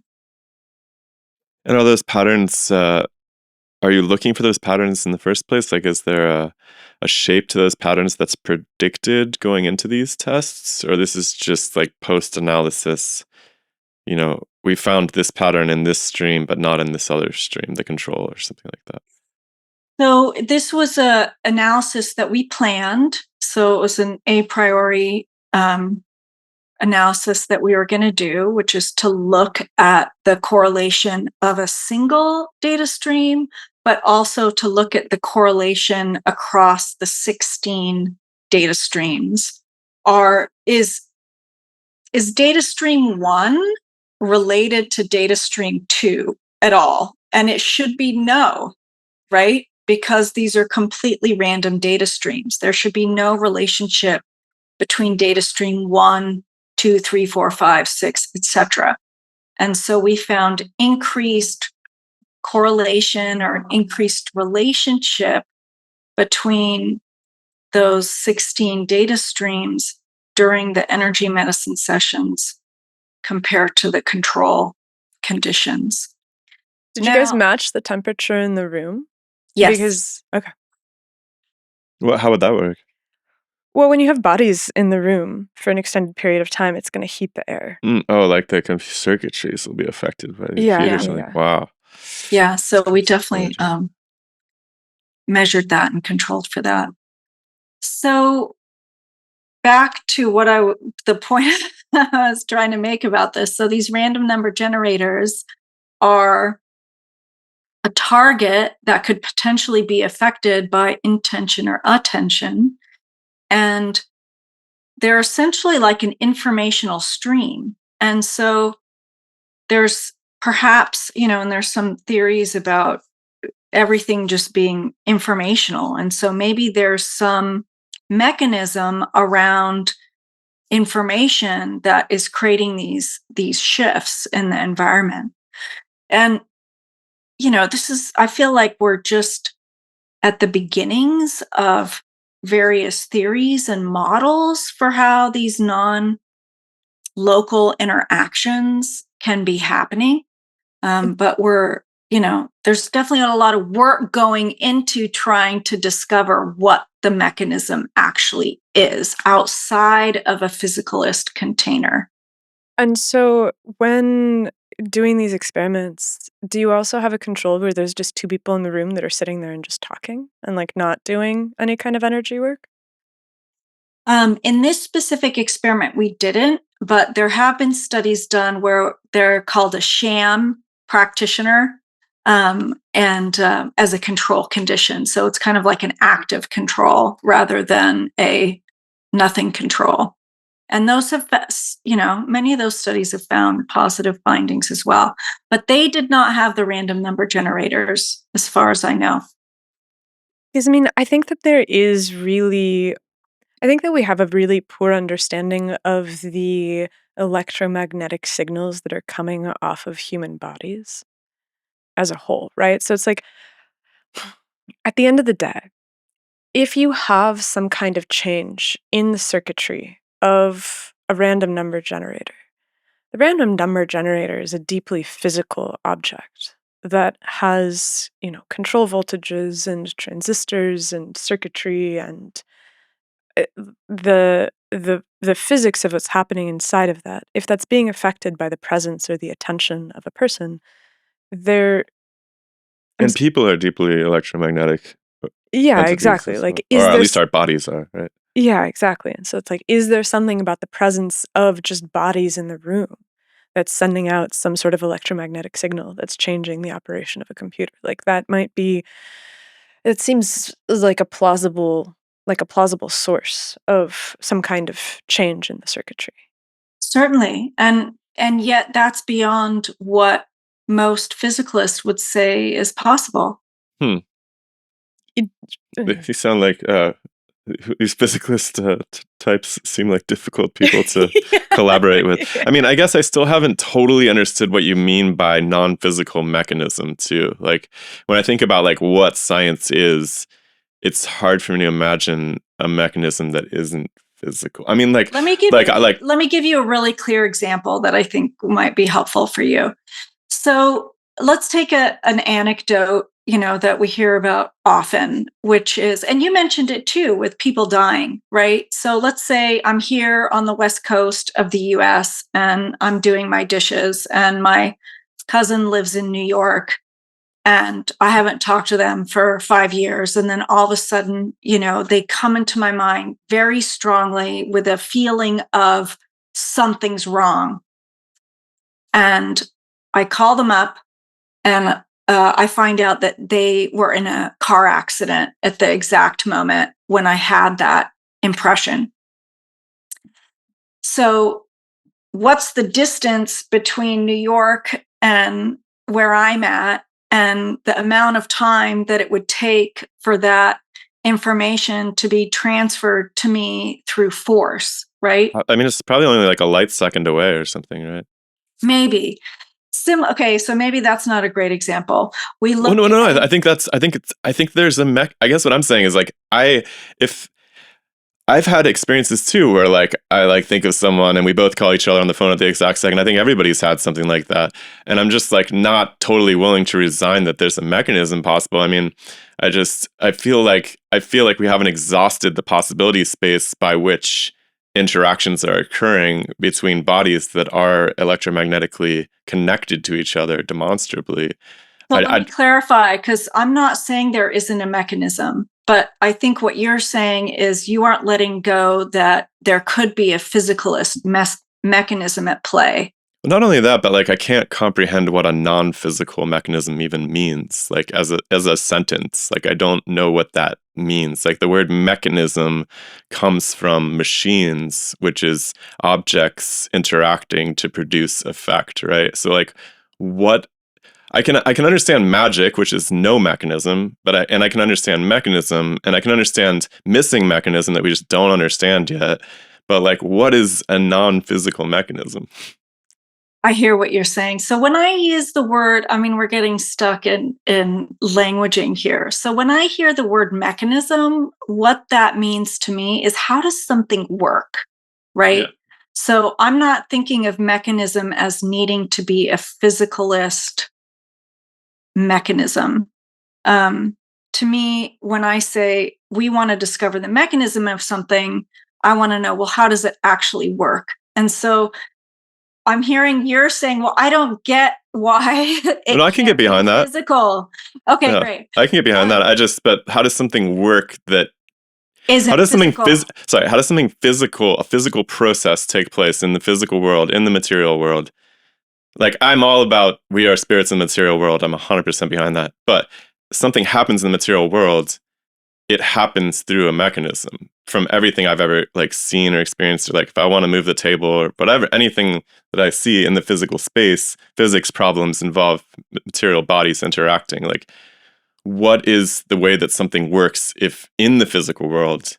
Like, I'm not saying like the feelings I have for my wife are physical or something. Like, there's all sorts of spiritual stuff playing out in my existence constantly. And honestly, it's the more important side of my existence. Like, I don't really think about my body too much, except for like when I'm working out or something or eating. But like, what is the mechanism that a physical action takes place that's not physical? Like, what does a non-physical mechanism for a physical process look like? Right. The way that helped me think about it is the instantaneous information transfer. Like there's a protocol called the distant mental intention of living systems, where two people were brought into a lab and they were both hooked up to physiological measuring devices, whether it's EEG or skin conductance or heart rate variability, EKG. And one of the pair would be, they would see an image of their partner, and every time that would happen, they would direct their positive intention towards that person. And then there would be a control condition where there wouldn't be a picture and they wouldn't be directing intention. And when they would look at the physiology, they would see synchronistic changes in the physiology of the person who was being thought about. And when the picture was shown and what was happening in we could call them the sender, if you will. And the timing of that was instantaneous. And if there was some signal, some physical signal that was being transferred, then it would take some time before it would show up in the other person's body. But that the changes in the physiology was happening instantaneously. But is 299,000 kilometers per second discernible from instantaneous? Like, that is so fast. Light is so fast. It's just inconceivably fast. Like, I'm not waiting. But what's traveling? The person thought? Electromagnetic radiation. Like, that seems perfectly reasonable because we are beings whose entire physiology, like, you can hook me up to an EKG and you can see the electrical signals in me. That's great. And we also know that these signals are resonant and they're harmonic. Like, if you have an oscillating circuit, it'll cause the circuit next door to it to also oscillate. Like, it doesn't see... It's like a basic transformer. Yeah, like that's a really, really good example, right? Because, like, if you have a transformer in a circuit, the action of one part of that transformer is instantaneously passed to the one next to it. And so it's like, I think that by saying that it's a non-physical mechanism, I worry that we're, like, cutting ourselves off from understanding something that is actually deeply physiological. It's a missing component of biology, which is light-based, which is electricity-based, which is resonance-based. And that seems like it would lend itself to deeper study and more of a grounded understanding. And then it opens us up to all of these other questions, which is, okay, well, if we're so sensitive to electrical signals, what's happening to us as we live in a world that's just literally being bombarded by constant electromagnetic radiation? Like, how is that affecting our physiology? How is this changing us when we're surrounded by, Wi-Fi routers and cell phones and televisions and everything else? Like, it just seems like there is this dark matter of our experience that is being placed as this non-physical mediator that acts super, super quickly. But if you parameterize it as being a natural process of the body that is being sensed, then you have a phenomenon that can be manipulated and explored and tested in a way that's far more robust than, well, it's something is happening, but we don't know what it could possibly be because it can't be physical. I totally hear what you're saying, and I'm really aligned with that. And but my understanding of our current understanding of physics, and I'm not a physicist at all, is that what you've just described is not possible, according to. But well, it is in trans, like, computer engineers, like, think it's possible, or like electrical engineers. I'm arguing that it's not possible, Yeah. but like the pushback that we get from mainstream physics is that this is the container with which these electromagnetic fields affect, and they don't go past this certain point. And you're saying, well, actually, maybe they do. And I'm right there with you. And maybe we will find that is true. But right now, that's not within the realm of mainstream thinking. I gotcha. Again, I'm not a physicist, right? And I know that there are some physicists who may have these more outside of mainstream thinking, but in general, there's no possible way in this classical mainstream physical thinking for that electromagnetic field or light or whatever to go to the other side of the building and affect that person's I body. got you. Like see what I'm trying to get at? like the field strength isn't there. However, they've Yeah. divvied up their understanding. Right. And But hold on. Like the two possibilities that are on the table is that it is something that is non-physical, something that cannot be explained with any kind of electromagnetic radiation or any kind of physical signal. So that's like on one side. And the other side is that there's some component of the physical signal that we don't the understand. physicists don't get it. Yeah, like Like, so those are the two possibilities. It's Yeah. like, True. And right. so is information physical? You know, maybe there's some informational field. But this is You such can an call it physical or non-physical. Again, it's like we're trying to put boxes around these. But this is such an old debate, right? It's like you go all the way back to like Cartesian dualism, where they're trying to resolve this question of the physical world and the spiritual world. And Descartes is like, okay, well, there's definitely a world where God inhabits it, and there's spirits, and then there's the physical world. And so there must be some gland in the body where the two meet, which allows the spirit to settle into the body, and it's probably the pineal gland. And then he's like, okay, that's done. But I think that by separating them out into being two phenomena that are not like interwoven, we put ourselves into a position where we then have to reweave them back together and create a problem that maybe doesn't exist. It's like the hard problem of consciousness. Like, how is it that humans have this unbelievable, complex internal experience of self and of valence and of qualia?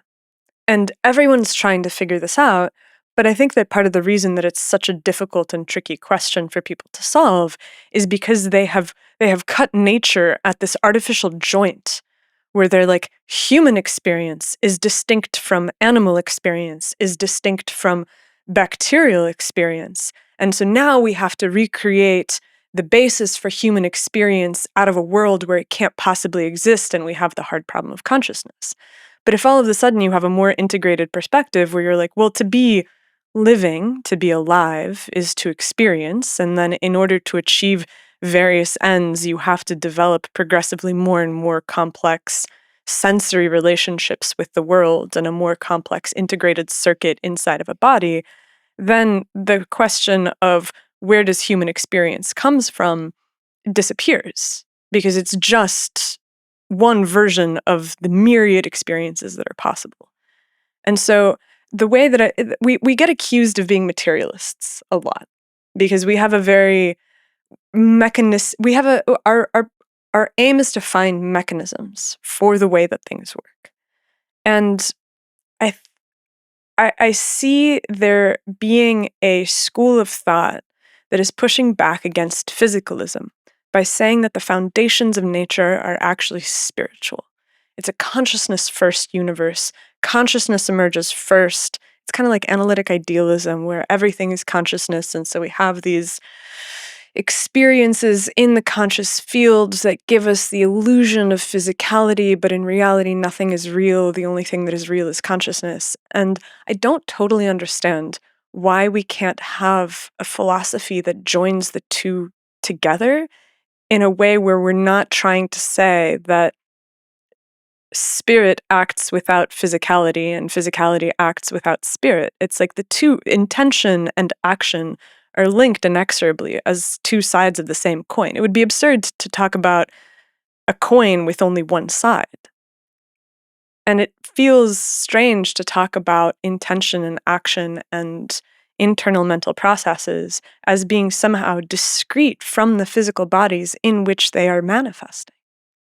And so it seems like the future of really understanding this comes down to accepting that perhaps there's something that we don't understand about physics yet, and it's not like quantum magic. I can tell you for sure there's a lot of things we don't understand about physics, actually. Yeah, right? And so it seems to me that insisting that there is a mechanism actually makes the field much stronger, and insisting that it is a physical mechanism that somehow transmutes thought into material motion is the path towards actually understanding what's happening and discovering something that nobody knows is there yet.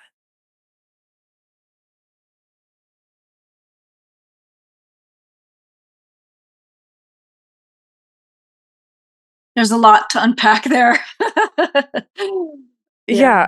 I guess the few things that came up for me is the desire for the human mind to put things into boxes. But that's what science is, though. I know, but perhaps that's limiting our thinking, right? So you're saying, why do we have to have it be like this or like this? And that's putting boxes around things. It's creating dichotomies. It's having binary this or that. And I'm not saying I have any of these answers at all, right? We're just having this dialogue conversation. And perhaps the way that our human mind tries to do that limits our ability to understand how it actually is. And that when, we want to understand how it works, right? And that's what I'm calling mechanism. And we've defined, as of today, what physical is and what physical isn't. And yet we're seeing with quantum physics that those lines are actually becoming really blurred, right? And so, like, you look at entanglement, is that a physical process? Absolutely, but it's veiled, right? It's like there are physical interpretations available. It's like they're not necessarily the popular ones, and honestly, as a phenomenon, it's just a purely empirical phenomenon, right? Like the mechanism is to be debated because it's beyond the scope of direct observation. But yeah, obviously, like the atoms are. It's been observed right in laboratories with multiple, buckyballs and diamonds and. Absolutely, but that doesn't rule out the possibility that the atoms are in physical contact with one another through some relay system, whatever it happens to be. Right. So I guess my question to you is, if we get stuck on physical versus non-physical, is that limiting our ability to go further? And can we just, do we need to define that? Do we need to get stuck on whether it's physical or non-physical to be able to explore this more fully? I think that you have to. Okay, so science is the process of revealing mechanism. Like, I think that that's what it does. It looks at something in the world, and we see some superficial, zoomed out perspective on what's happening. And then what science does is it goes and it's like, okay, well, what is actually occurring to cause the phenomenon that we perceive? And if we abandon the question of what is actually happening that produces the phenomenon, then it's hard for me to feel like what we're doing is still science, because that's the germ of it. Like, if you go back to the Enlightenment and you go back to the distinction between what came before and what came after, it was the fact that people were pushing against the religious and spiritual teachings of the church, that things could not be understood, that things were like mysterious and supernatural, and that there were gods and incomprehensible actors that were producing the phenomena of the world. And we took a step back and we said, well, no, these things actually can be understood and they can be parameterized. And by virtue of searching for mechanism, we start to uncover how these pieces fit together. And you can say that that's a failed project. But you keep saying we're abandoning mechanism, but I don't think any of us are saying that we want to abandon mechanism. So I'm a little confused why you keep saying that. Because mechanism is inherently a physical action. Like, mechanism is bodies, material bodies, acting on one another to produce it. Like, it's cause and effect, right? I see what you're saying. So the way I'm defining mechanism and the way you're defining it is a little bit different, and that's okay. I can hold that dissonance. Is it? I'm sorry, I'm confused. I mean, like, we're talking about physical reality changing, right? Like, whether it's a number generator or something. So there's some sort of physical mechanism that, like, the alternative is what's the alternative? I just don't. I still never got, like, I never figured that out. Like, what's the alternative? Just what's the alternative? I mean, something physical is occurring. Like, And so it when might I be think of veiled, mechanism, I think of how does something work? Like, right? why is the random number generator data being shifted, Right. right? Right. Yes. And yeah. So there was another piece I was going to say about what you were just mentioning. And so if the But random it's number, gone now. well, if the random number generator is shifting somehow, that's a physical system. And so if we're Yes. saying that there is something about the presence of human attention that's changing the random number generator, and we're talking about there being a mechanism by which the random number generator changes, and it's a non-physical mechanism that's affecting the physical world, How does that work? like, do you have a picture in your mind of what it might be? Like, I think that there's a really, really, like, deep vein of philosophy and on the matter, which is that, like, humans understand things by seeing them. If you're trying to understand something complex, you have to have a picture in your mind of what's happening. And if you can't have a picture in your mind of what's happening, then can you say that you have understood it? And so for me, the pictures in my mind that work are pictures of bodies doing things to one another. Whether that's bodies on the level of atoms or on the level of, like, electromagnetic radiation or whatever else, like, there's still there is a change that happens in the physical worlds. Ergo, there must be changes upstream of that that are also in the physical world. And so when we talk about non-physical mechanism, like, what do you see in your mind? Great question.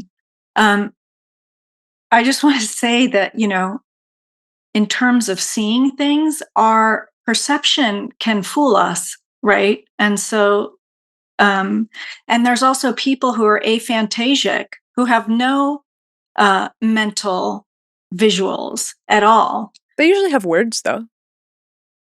They have words, they have feelings, etc. Yeah. So I guess I'm just pushing back a little bit on that the seeing has to happen because it doesn't necessarily have to be seen. It can be it can be spoken.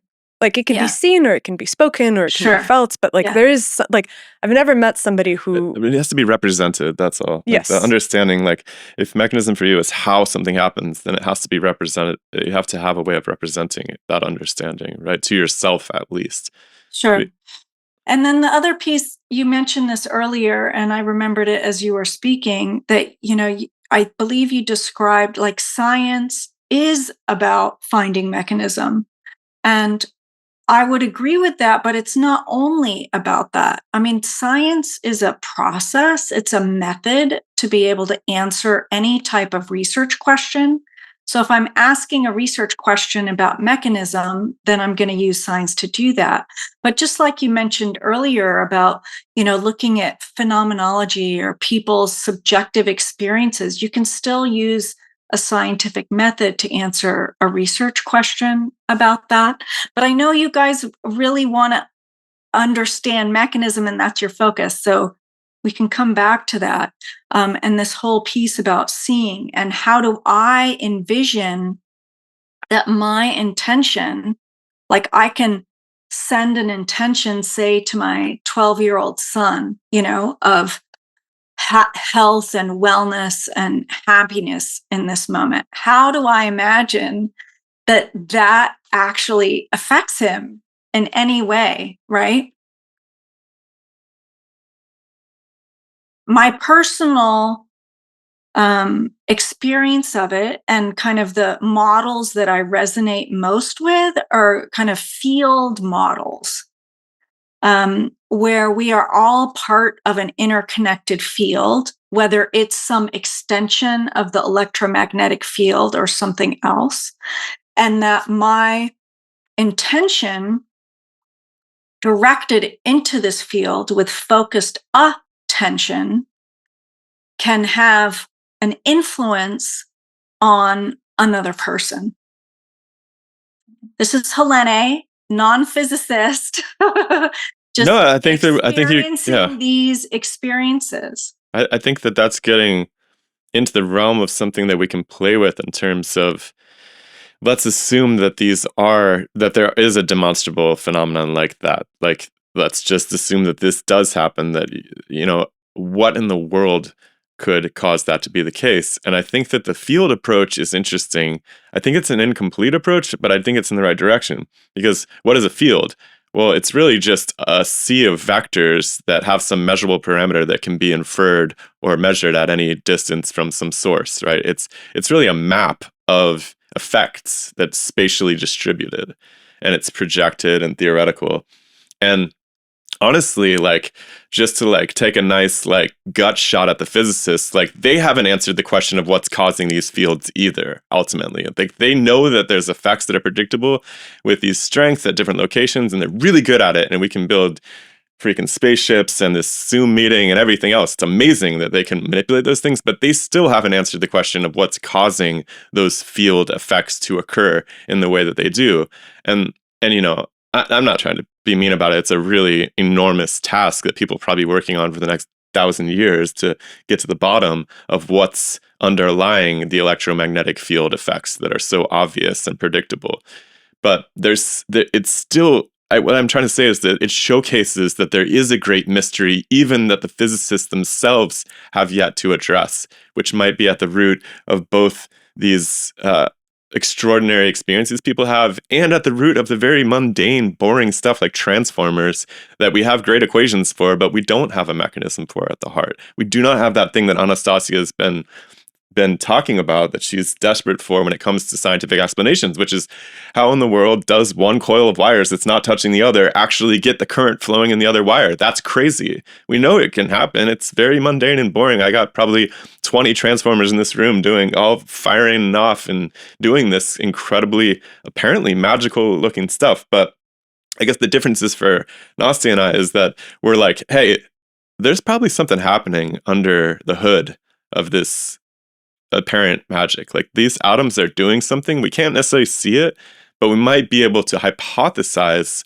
mechanics for how that is happening. And that's gotta be, in some sense, a future landscape for development. I don't know. That's all I got. That's wonderful. I agree. Kind of coming back to consciousness, you mentioned that as well. There's a really wonderful movement, I think, of trying to bring together various theories and models of consciousness. I don't know if you've heard about this new website that was just created, built on Robert Kuhn's paper reviewing all the consciousness models. And I can send you the link to that if you want to post that. It's a really wonderful, amazing start. They basically put in one place all the models and theories that they could find around consciousness, and even introduce some sort of AI functionality to begin mapping it out. And there are a lot of great thinkers, much greater than me, who are spending a lot of time thinking about these problems and how do we support and bolster that work. I envision a project to be able to potentially synthesize and integrate the ones that are really similar, to look at what's similar, what's different, which are testable. How do we actually start testing those? How do we map this out on some multi-dimensional map? Because some of them try to explain certain phenomenons, others try to explain others' phenomenon. Because I think there is a ton of work that's being done around this. And if we let go of the my theory kind of ego, this is my theory, it's the only theory.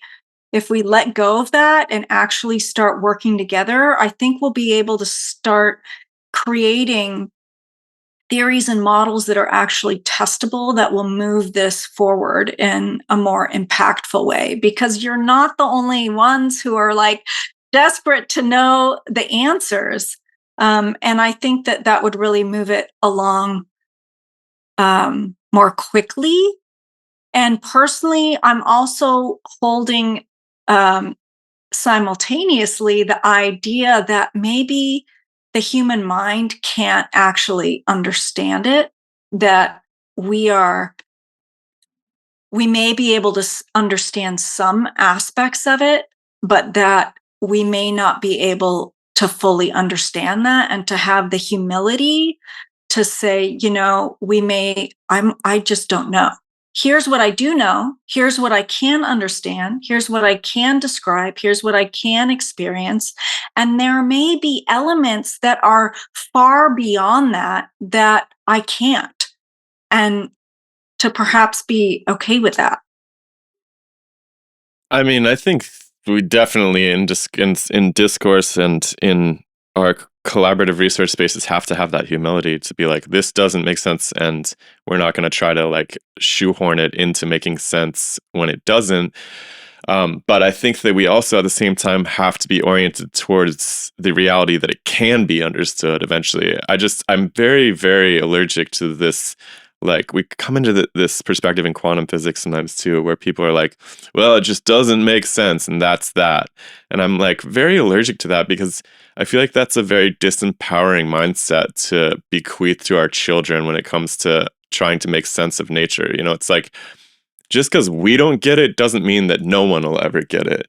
And I'm totally aligned with that. I guess I was referring more to people who say, well, if the human mind can't understand it, then it's impossible. Which we get a lot in the parapsychology field. It's like, okay, if we can't figure out how it works, then it's impossible, and it must be either fraud or a flaw in your methods. I see. So it reflects more on the people that are critiquing you, where they're like, I can't Yes. So we see that in physics all the time too, where people are just like, well, if I can't understand it, you think you're smarter than Einstein or something like that, right? Right. And that's a pretty low argument, what honestly. I was referring to. Yeah. And I think that reflects more on the critics themselves than on humanity as a whole. Yeah. Yes, absolutely.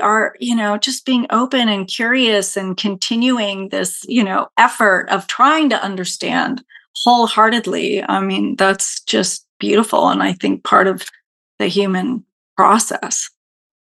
And I think that this is the spirit that animates inquiry, is the fact that there aren't things that cannot be grasped or cannot be understood. There's an entire bin of things that we don't understand yet.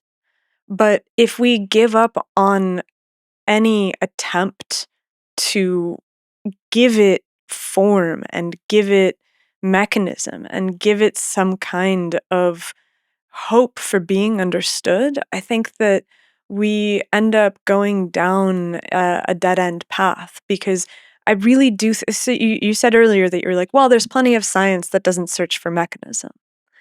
And I'm like, I think that even a lot of the social psychology studies, like in the papers that I've read, they do always offer mechanism, for both the discredited studies and the credited studies, right? They have all kinds of cognitive effects that they've named, all sorts of biases, all sorts of transference. Like, even though we're not talking about, atomic mechanisms in that space, there still is some kind of cognitive mechanism that's always proposed. And so I think that the fact that we haven't yet figured out what underpins these experiences doesn't come down to there not being a process.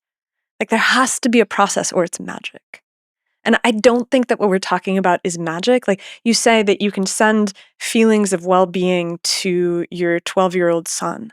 And I'm like, well, his atoms came from you. Like, you surely we don't have a physical mechanism by which there is communication across that distance. And yet we're confronted by the fact that, like, your body created this being. There has to be some sort of connection that hasn't yet been characterized fully, that is not beyond the scope of human understanding. Beautiful. Love that. Can't wait to find out what that is. I want to circle back to one of your original questions around, is science really the way to look at these pieces, right? Because Just take, for example, the experience of transcendence or samadhi states. And the founder of IONS was Edgar Mitchell. And he was an Apollo 14 astronaut. He was trained as an astronaut and an engineer, very linear thinker, enmeshed in kind of mainstream science. He was the sixth person to walk on the moon. Allegedly. Great. I'm joking. I'm not going to argue with that. He went to the moon. He had his job on the moon. And he came back and he was, in his capsule spinning, and he saw the sun and the moon and the stars. And he went into this complete transcendent state where he felt part of everything and everything was part of him. Just a complete, deep inner knowing of that. And as an engineer, this was like, what the heck's going on? Like, he'd never experienced anything like that before. And he came back to Earth and founded IONS because of that deeply profound experience that felt like a grounded truth, right? And so we've spent 50 plus years trying to figure out, what the heck is that? What is this transcendence? What is this interconnectedness? What is this like deep inner knowing that you can't really explain to people, that's so ineffable but completely blissful, that people have had all over the world? And is science the way to try to explain that? Or is that just a direct experience that we just have a knowingness of? And I'm not arguing for one way or the other. Obviously, we embark on both, but it kind of brings it back to your first question around, is science really the way to go about looking at this? And I think it is, but it's not the only. I've had a lot more success using music to express those understandings, and that might just be my own personal mileage. I think Schopenhauer would agree with me. I wonder if there aren't better ways to communicate these understandings and these knowings, and I've had no shortage of them in my own lifetime, but I would struggle to make meaningful statements using either equations or atoms or anything like that, where I could divide it up into parameters. I feel like there's a certain valence that art offers, particularly music of all the arts, where you can experience something directly from the heart of the person who's transmitting the message with very little in the way, not even language, in pure music. It's just, you can feel, I can go to another country and I can feel exactly what that, guitar player is feeling. He can put it straight into my heart, and it's weird that can happen. And it doesn't require me to know anything about his language or math equations. There's nothing in the way. And so, yeah, I do wonder, I think because of the fact that we do science, you do science, people probably see us as scientists, they see you as a scientist. People tend to think that that's the most important lens by which you should understand reality. And I always push back really hard against that, because I love science. I love mechanism. I think it's really cool and interesting, but I don't think that it's the most important way to understand things at the same time. And that's a strange dualism that I have a hard time expressing and rectifying with people when I meet them for the first time and we're getting to know each other, because they're like, wait, I thought you were, you've done all this science work and you've written physics papers in Nature and you're just doing, you're a science guy, right? And it's like, well, that stuff's still really cool, but there's a whole other side of the universe which is just not appropriate to that sort of analysis. And that's actually partially why we started this project and we called it DemystifySci, because we were seeing people put a lot of mysticism into the heart of physics. And as we've been doing this project, we've kind of I've realized, and I've really been struck by the fact that if you look through the rhythms of history, you see that we had a deeply religious, spiritualist perspective for millennia. Like, we didn't have science. Yes, they built the pyramids. A couple Greek guys on some islands. Yeah, and they were like measuring in their geometers and they were, parameterizing the worlds, but it's not like they were parameterizing the world and saying this is that the parameters of the world were the only thing that existed. And then as we went through the Enlightenment, I think that there was this really deep sense of turning our back on this history of spiritual thinking that has now, we're at the apex of that, where the materialist swing is perhaps at its strongest place that I've ever seen it at, where there is a full kind of abandonment in the scientific community of there being something other than science. And so what's happening is that you see people's deep-seated need to acknowledge the mystery showing up in the science. And I'm like, I don't understand why it's so difficult to say that, like, look, the science lives here and it has these characteristics of a search for, physicalist, materialist, mechanistic things. And yet there is this other portion of the world which is just as real, just as valuable, just as important, and as difficult to characterize and understand as anything. And that, like, by mixing the two and by allowing the mysticism to spread into science and by allowing the science to spread into mysticism, we've created this sense of confusion of which boils all the way down to quantum physics, where it's like none of this makes sense. Like Neil deGrasse Tyson wrote a book called Astrophysics for People in a Hurry. And the epigraph is his own quote, which I find hilarious. But the quote is, "The universe is under no obligation to make sense to you." And if there was ever a statement that I find myself fully oriented against, it is that statement. Because I think that the universe can and does make sense. And the only way that we can do that is by not blending things that don't belong together. Because the spiritual side of things is deeply intuitive and experiential. The scientific side of it is deeply mechanistic. And I think that we have to be able to live considering both of those things at once as being equally important, as opposed to just squishing them together into just like one impenetrable sea of things that we can't understand. Yeah, I hear you. I don't necessarily agree with everything you just shared. Of course. I once did a talk in, it was a Hindu retreat center in the Bahamas. It was a really interesting conference, actually, called Science and Spirituality. And I don't remember the exact statement that I said, but it was something about, with the scientific method and recent history, etc.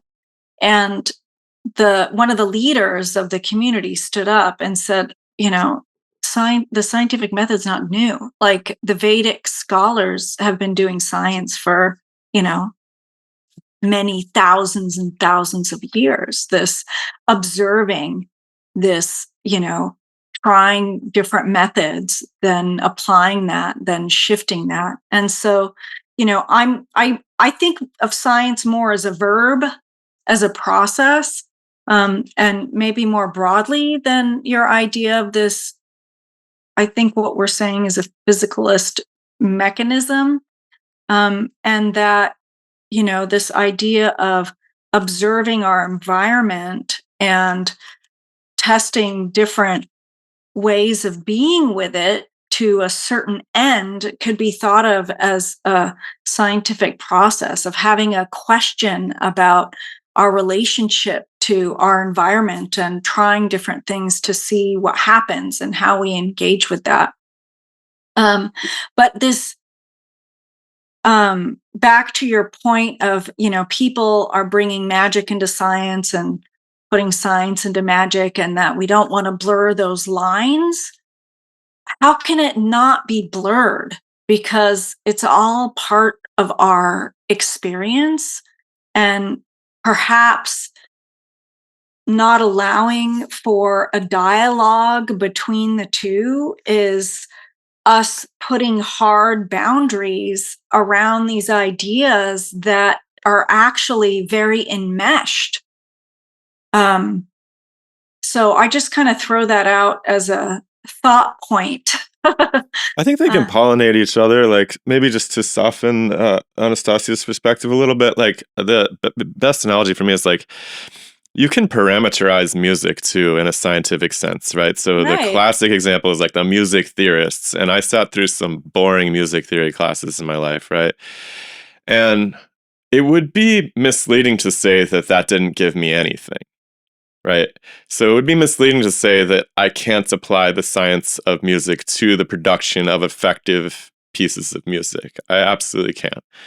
I can also get completely misled. And to my knowledge, none of those teachers who were teaching me the music theory in these courses had ever made a good piece of music in their lives, but they understood the mechanics of it really, really well. So I'm like, there is some cross-pollination possible. I think what Anastasia is saying is that these two domains perhaps require different ways of approaching reality that are limited in their application to one another. I'm also saying that, look, if you're trying to weave a tapestry, you have the warp and you have the weft, and you cannot you cannot mix those up, or the tapestry won't weave properly. And so I think that there is an inherent organizational property in the way that we think about things, because if our goal is to, like, I feel like there's two different goals. One goal is to feel, and the other goal is to understand. And that's what I'm trying to say, is that as long as there is a bin of things where you're trying to understand, then that requires a different set of tools. And so the Vedics were absolutely applying these principles of observation, and they were studying deeply. I think that the ingredient of difference in modern science is the fact that we have eliminated the possibility of supernatural mechanisms as being cause. We're like, look, there is a portion of the world that is truly physical. And we try to understand the physical aspects of that world because that is where our bodies live, and that is where our bodies are formed and everything else. And then there's this other aspect to it, which is more about feeling and experience and Relationships. yeah, absolutely. And I think that if we allow those things to bleed into each other, we get confused. Like Shiloh's saying about the music. Like if you're listening to a symphony and you're focused on trying to figure out, okay, well, what is the chord progression here? And what note is that person playing? And like, what is the timing of this? You completely lose the picture of the emotional experience. And if you're trying to understand the structure of it, but you're completely distracted on the emotional aspects of it, you can't understand the timing and the rhythm and the meter and everything else. And so I think that the process of like science has boundaries to it, and there's limits to what it can do. And I think that when we try to stretch those limits too far, we run the risk of just getting kind of confused about the things that we're seeing in a way that isn't necessarily helpful for the project of understanding, nor is it very helpful for the project of feeling.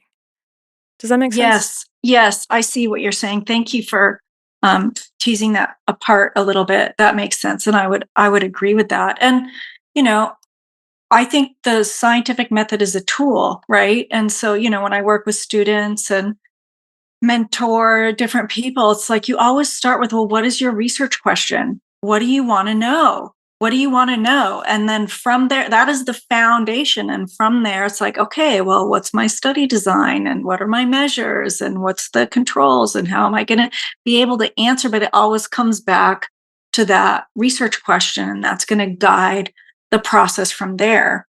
So, yes, I'm aligned. And yet, doing that method is not going to have you have a felt sense of listening to a beautiful piece of Mozart, right? So, no, I'm not going to design an experiment that's going to make you feel that, right? It may allow me to do a survey on, health and well-being after you listen to the Mozart, or, does it change mood? Does listening to this Mozart change somebody's mood? Or, we can apply the scientific method to different aspects of that, but that feeling of it is not going to come from an experiment. I get what you're saying. And I think that it's really, we live in really fascinating times, because I think that the progress of ideas is the relationship between, synthesis and antithesis. And it's this constant, like, stepwise motion of learning from the ideas of the past to produce some kind of forward motion. And we've tried to do pure spirit, and it ended up being, like we talked at the beginning, like very dark and very structured by these intermediating forces that say that your relationship to the divine is mediated by the presence of interpreters, and you can't have a direct relationship to God. We've tried to do pure materialism, which is that there's nothing, there's no meaning, there's no purpose, there's no cosmic spirit, there's nothing special that animates the human being. And I'm like, well, that seems patently, obviously untrue as well. Those people need to get some pets or something. Or come outside, right? Like, go to the woods. And so I just, like, I view us as living through a time where we're having to, for the first time, find the space for both, at least in modern living memory. Like, yes, you can go back to ancient traditions, and I think that you can argue, like you said, that, like, the Greeks were measuring the world and trying to figure these things out, and yet they had a pantheon of gods and a sense of the divine. And so I feel like we're on the forefront of trying to figure out how to create a worldview that is not so limited by there being only one possibility. Like, the world is woven from the threads of multiple ways of experiencing and understanding, and only by incorporating both of those and giving them their respective places will we actually be able to come up with something that makes sense. And ultimately, I think that that's the project that everybody's on, is trying to make sense of the world and trying to see, like, what is, like, what is and what isn't. And I think Yes, that that's a really, really valuable project. I agree. Yeah, I'm aligned with that. Absolutely. I also try to remind myself of my perspective. I'm living in the US and the Pacific Northwest. I've had a very particular upbringing, very particular education, profession, etc. That is just one view. And our world is actually really, really big. And this, sort of Western centric view is just one perspective. Um, and I remind myself of that often, just for my own process and my own awareness of the work that I do. All right, this has been awesome. I kind of want to close this down with like a really outrageous question that's just going to ask you to sort of like speculate on a future that might be, and that centers around the idea of, if all of a sudden somebody designed an experiment that was just totally killer. You didn't even need statistics because it was so obvious that this particular psi phenomenon was apparent to everybody who tried to do this experiment. You could just do it in, your kitchen when friends came over or something. How do you think that the widespread acceptance of that of psi being a reality would change the world? What would be the biggest impact? How would institutions reorient? Would it threaten different structures? Would it support like what how would the world be different if all of a sudden everybody was just like, yeah, this is real, this is a thing that's happening? I love that question, and I actually think about that a lot. And my favorite thought experiment is around that being revealed for telepathy. So, like I said, I feel we have very compelling evidence from lab studies that telepathy is a real thing, and that some people believe that they can actually train others to learn how to do it. What if that was maximized in some way, whereas next week, all of a sudden, everybody had some level of telepathic abilities? We could even go further and say that they were completely telepathic. And we went I think the first thing that would happen would be complete chaos and overwhelm, and that people would be suffering with the bombardment of everybody's mental impressions, and that humanity would be forced to very quickly learn how to become impeccable with their thoughts and to learn how to maybe guard thoughts, to, only send certain thoughts. And yet, in its most extreme, it would be impossible to lie or obfuscate or, you know, deceive with our words, because there would be, well, let's say you would communicate. I don't think you can lie with a mental impression, like it has to be aligned and integrated. I'm making a lot of this. No, that's a really cool fun, idea. right? That's really cool. Yeah, That's really fun. the deceit and the lying is like a fundamental human piece of the puzzle. It's like as soon Right. as we realize that we can tell people things that haven't happened yet or happened in the past and they weren't there for, it's like now you can start to bend the picture that you're putting in someone's head and like, whoa, what if we couldn't do that all of a sudden? That would really make a very different world all of a sudden. Exactly. And so imagine that there was no, we all communicated telepathically and we could no longer lie or obfuscate or deceive. I think our governments would crash if they had to be completely, fully honest with their constituents. Probably attract different types of leadership. I think it would attract different types of leadership. I think that our relationships would shift dramatically and eventually become healthier because we would be much more direct in our communicating and our needs and our motives, etc. Do you think that people would still be able to lie to themselves, though? Oof. I don't think so. I think they could be unconscious about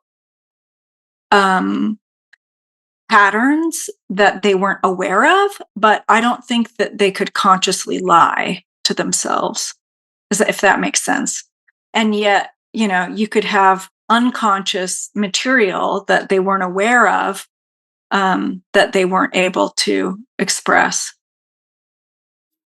I mean, it's a wild and beautiful picture. I do in many ways think that the era that we're entering into is an era of figuring out how to communicate.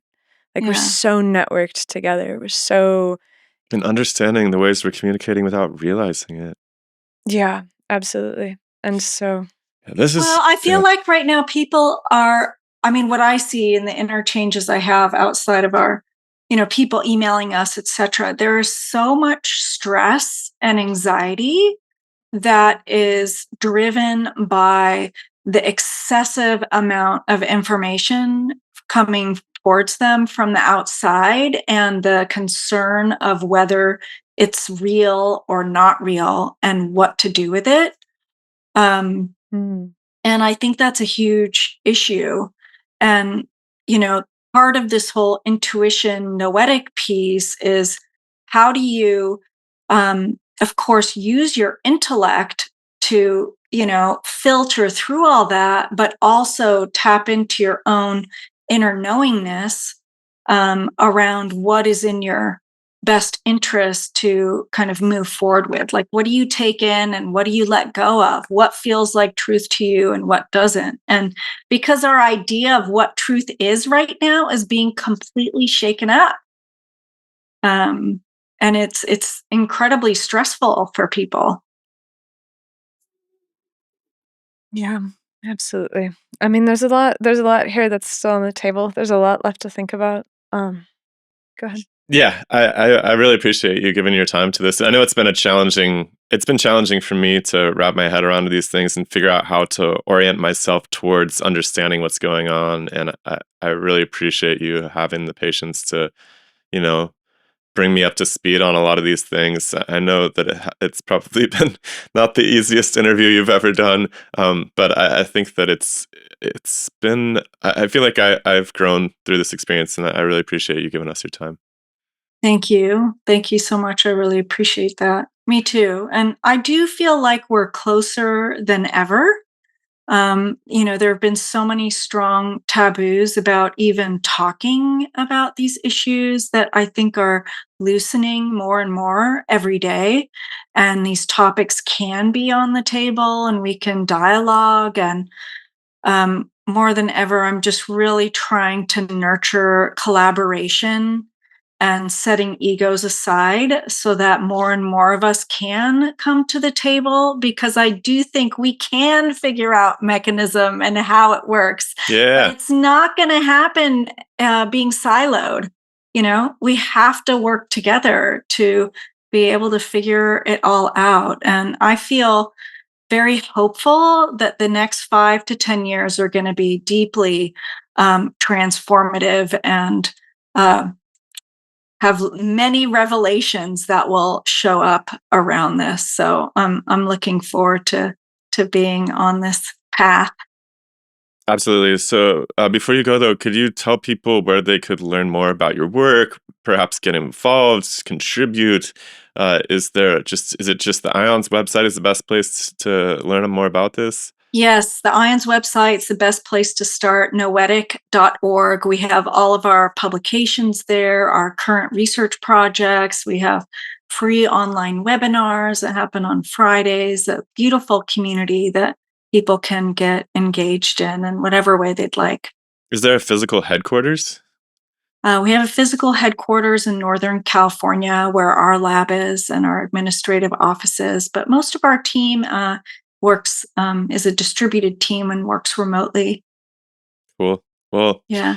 yeah, I think we both look forward to seeing what comes out in the next few years. I think we're also both super optimistic that the clouds are always being peeled back on so many of these topics, from fundamental physics all the way out to deeply spiritual matters. And yeah, I think Yes. we're all just trying to find our way, and everybody's pretty hell-bent on making that happen. So I'm optimistic too.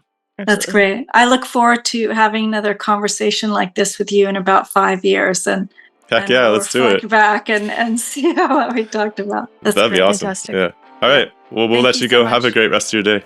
Bye bye. Thank you. Bye, everybody. Bye.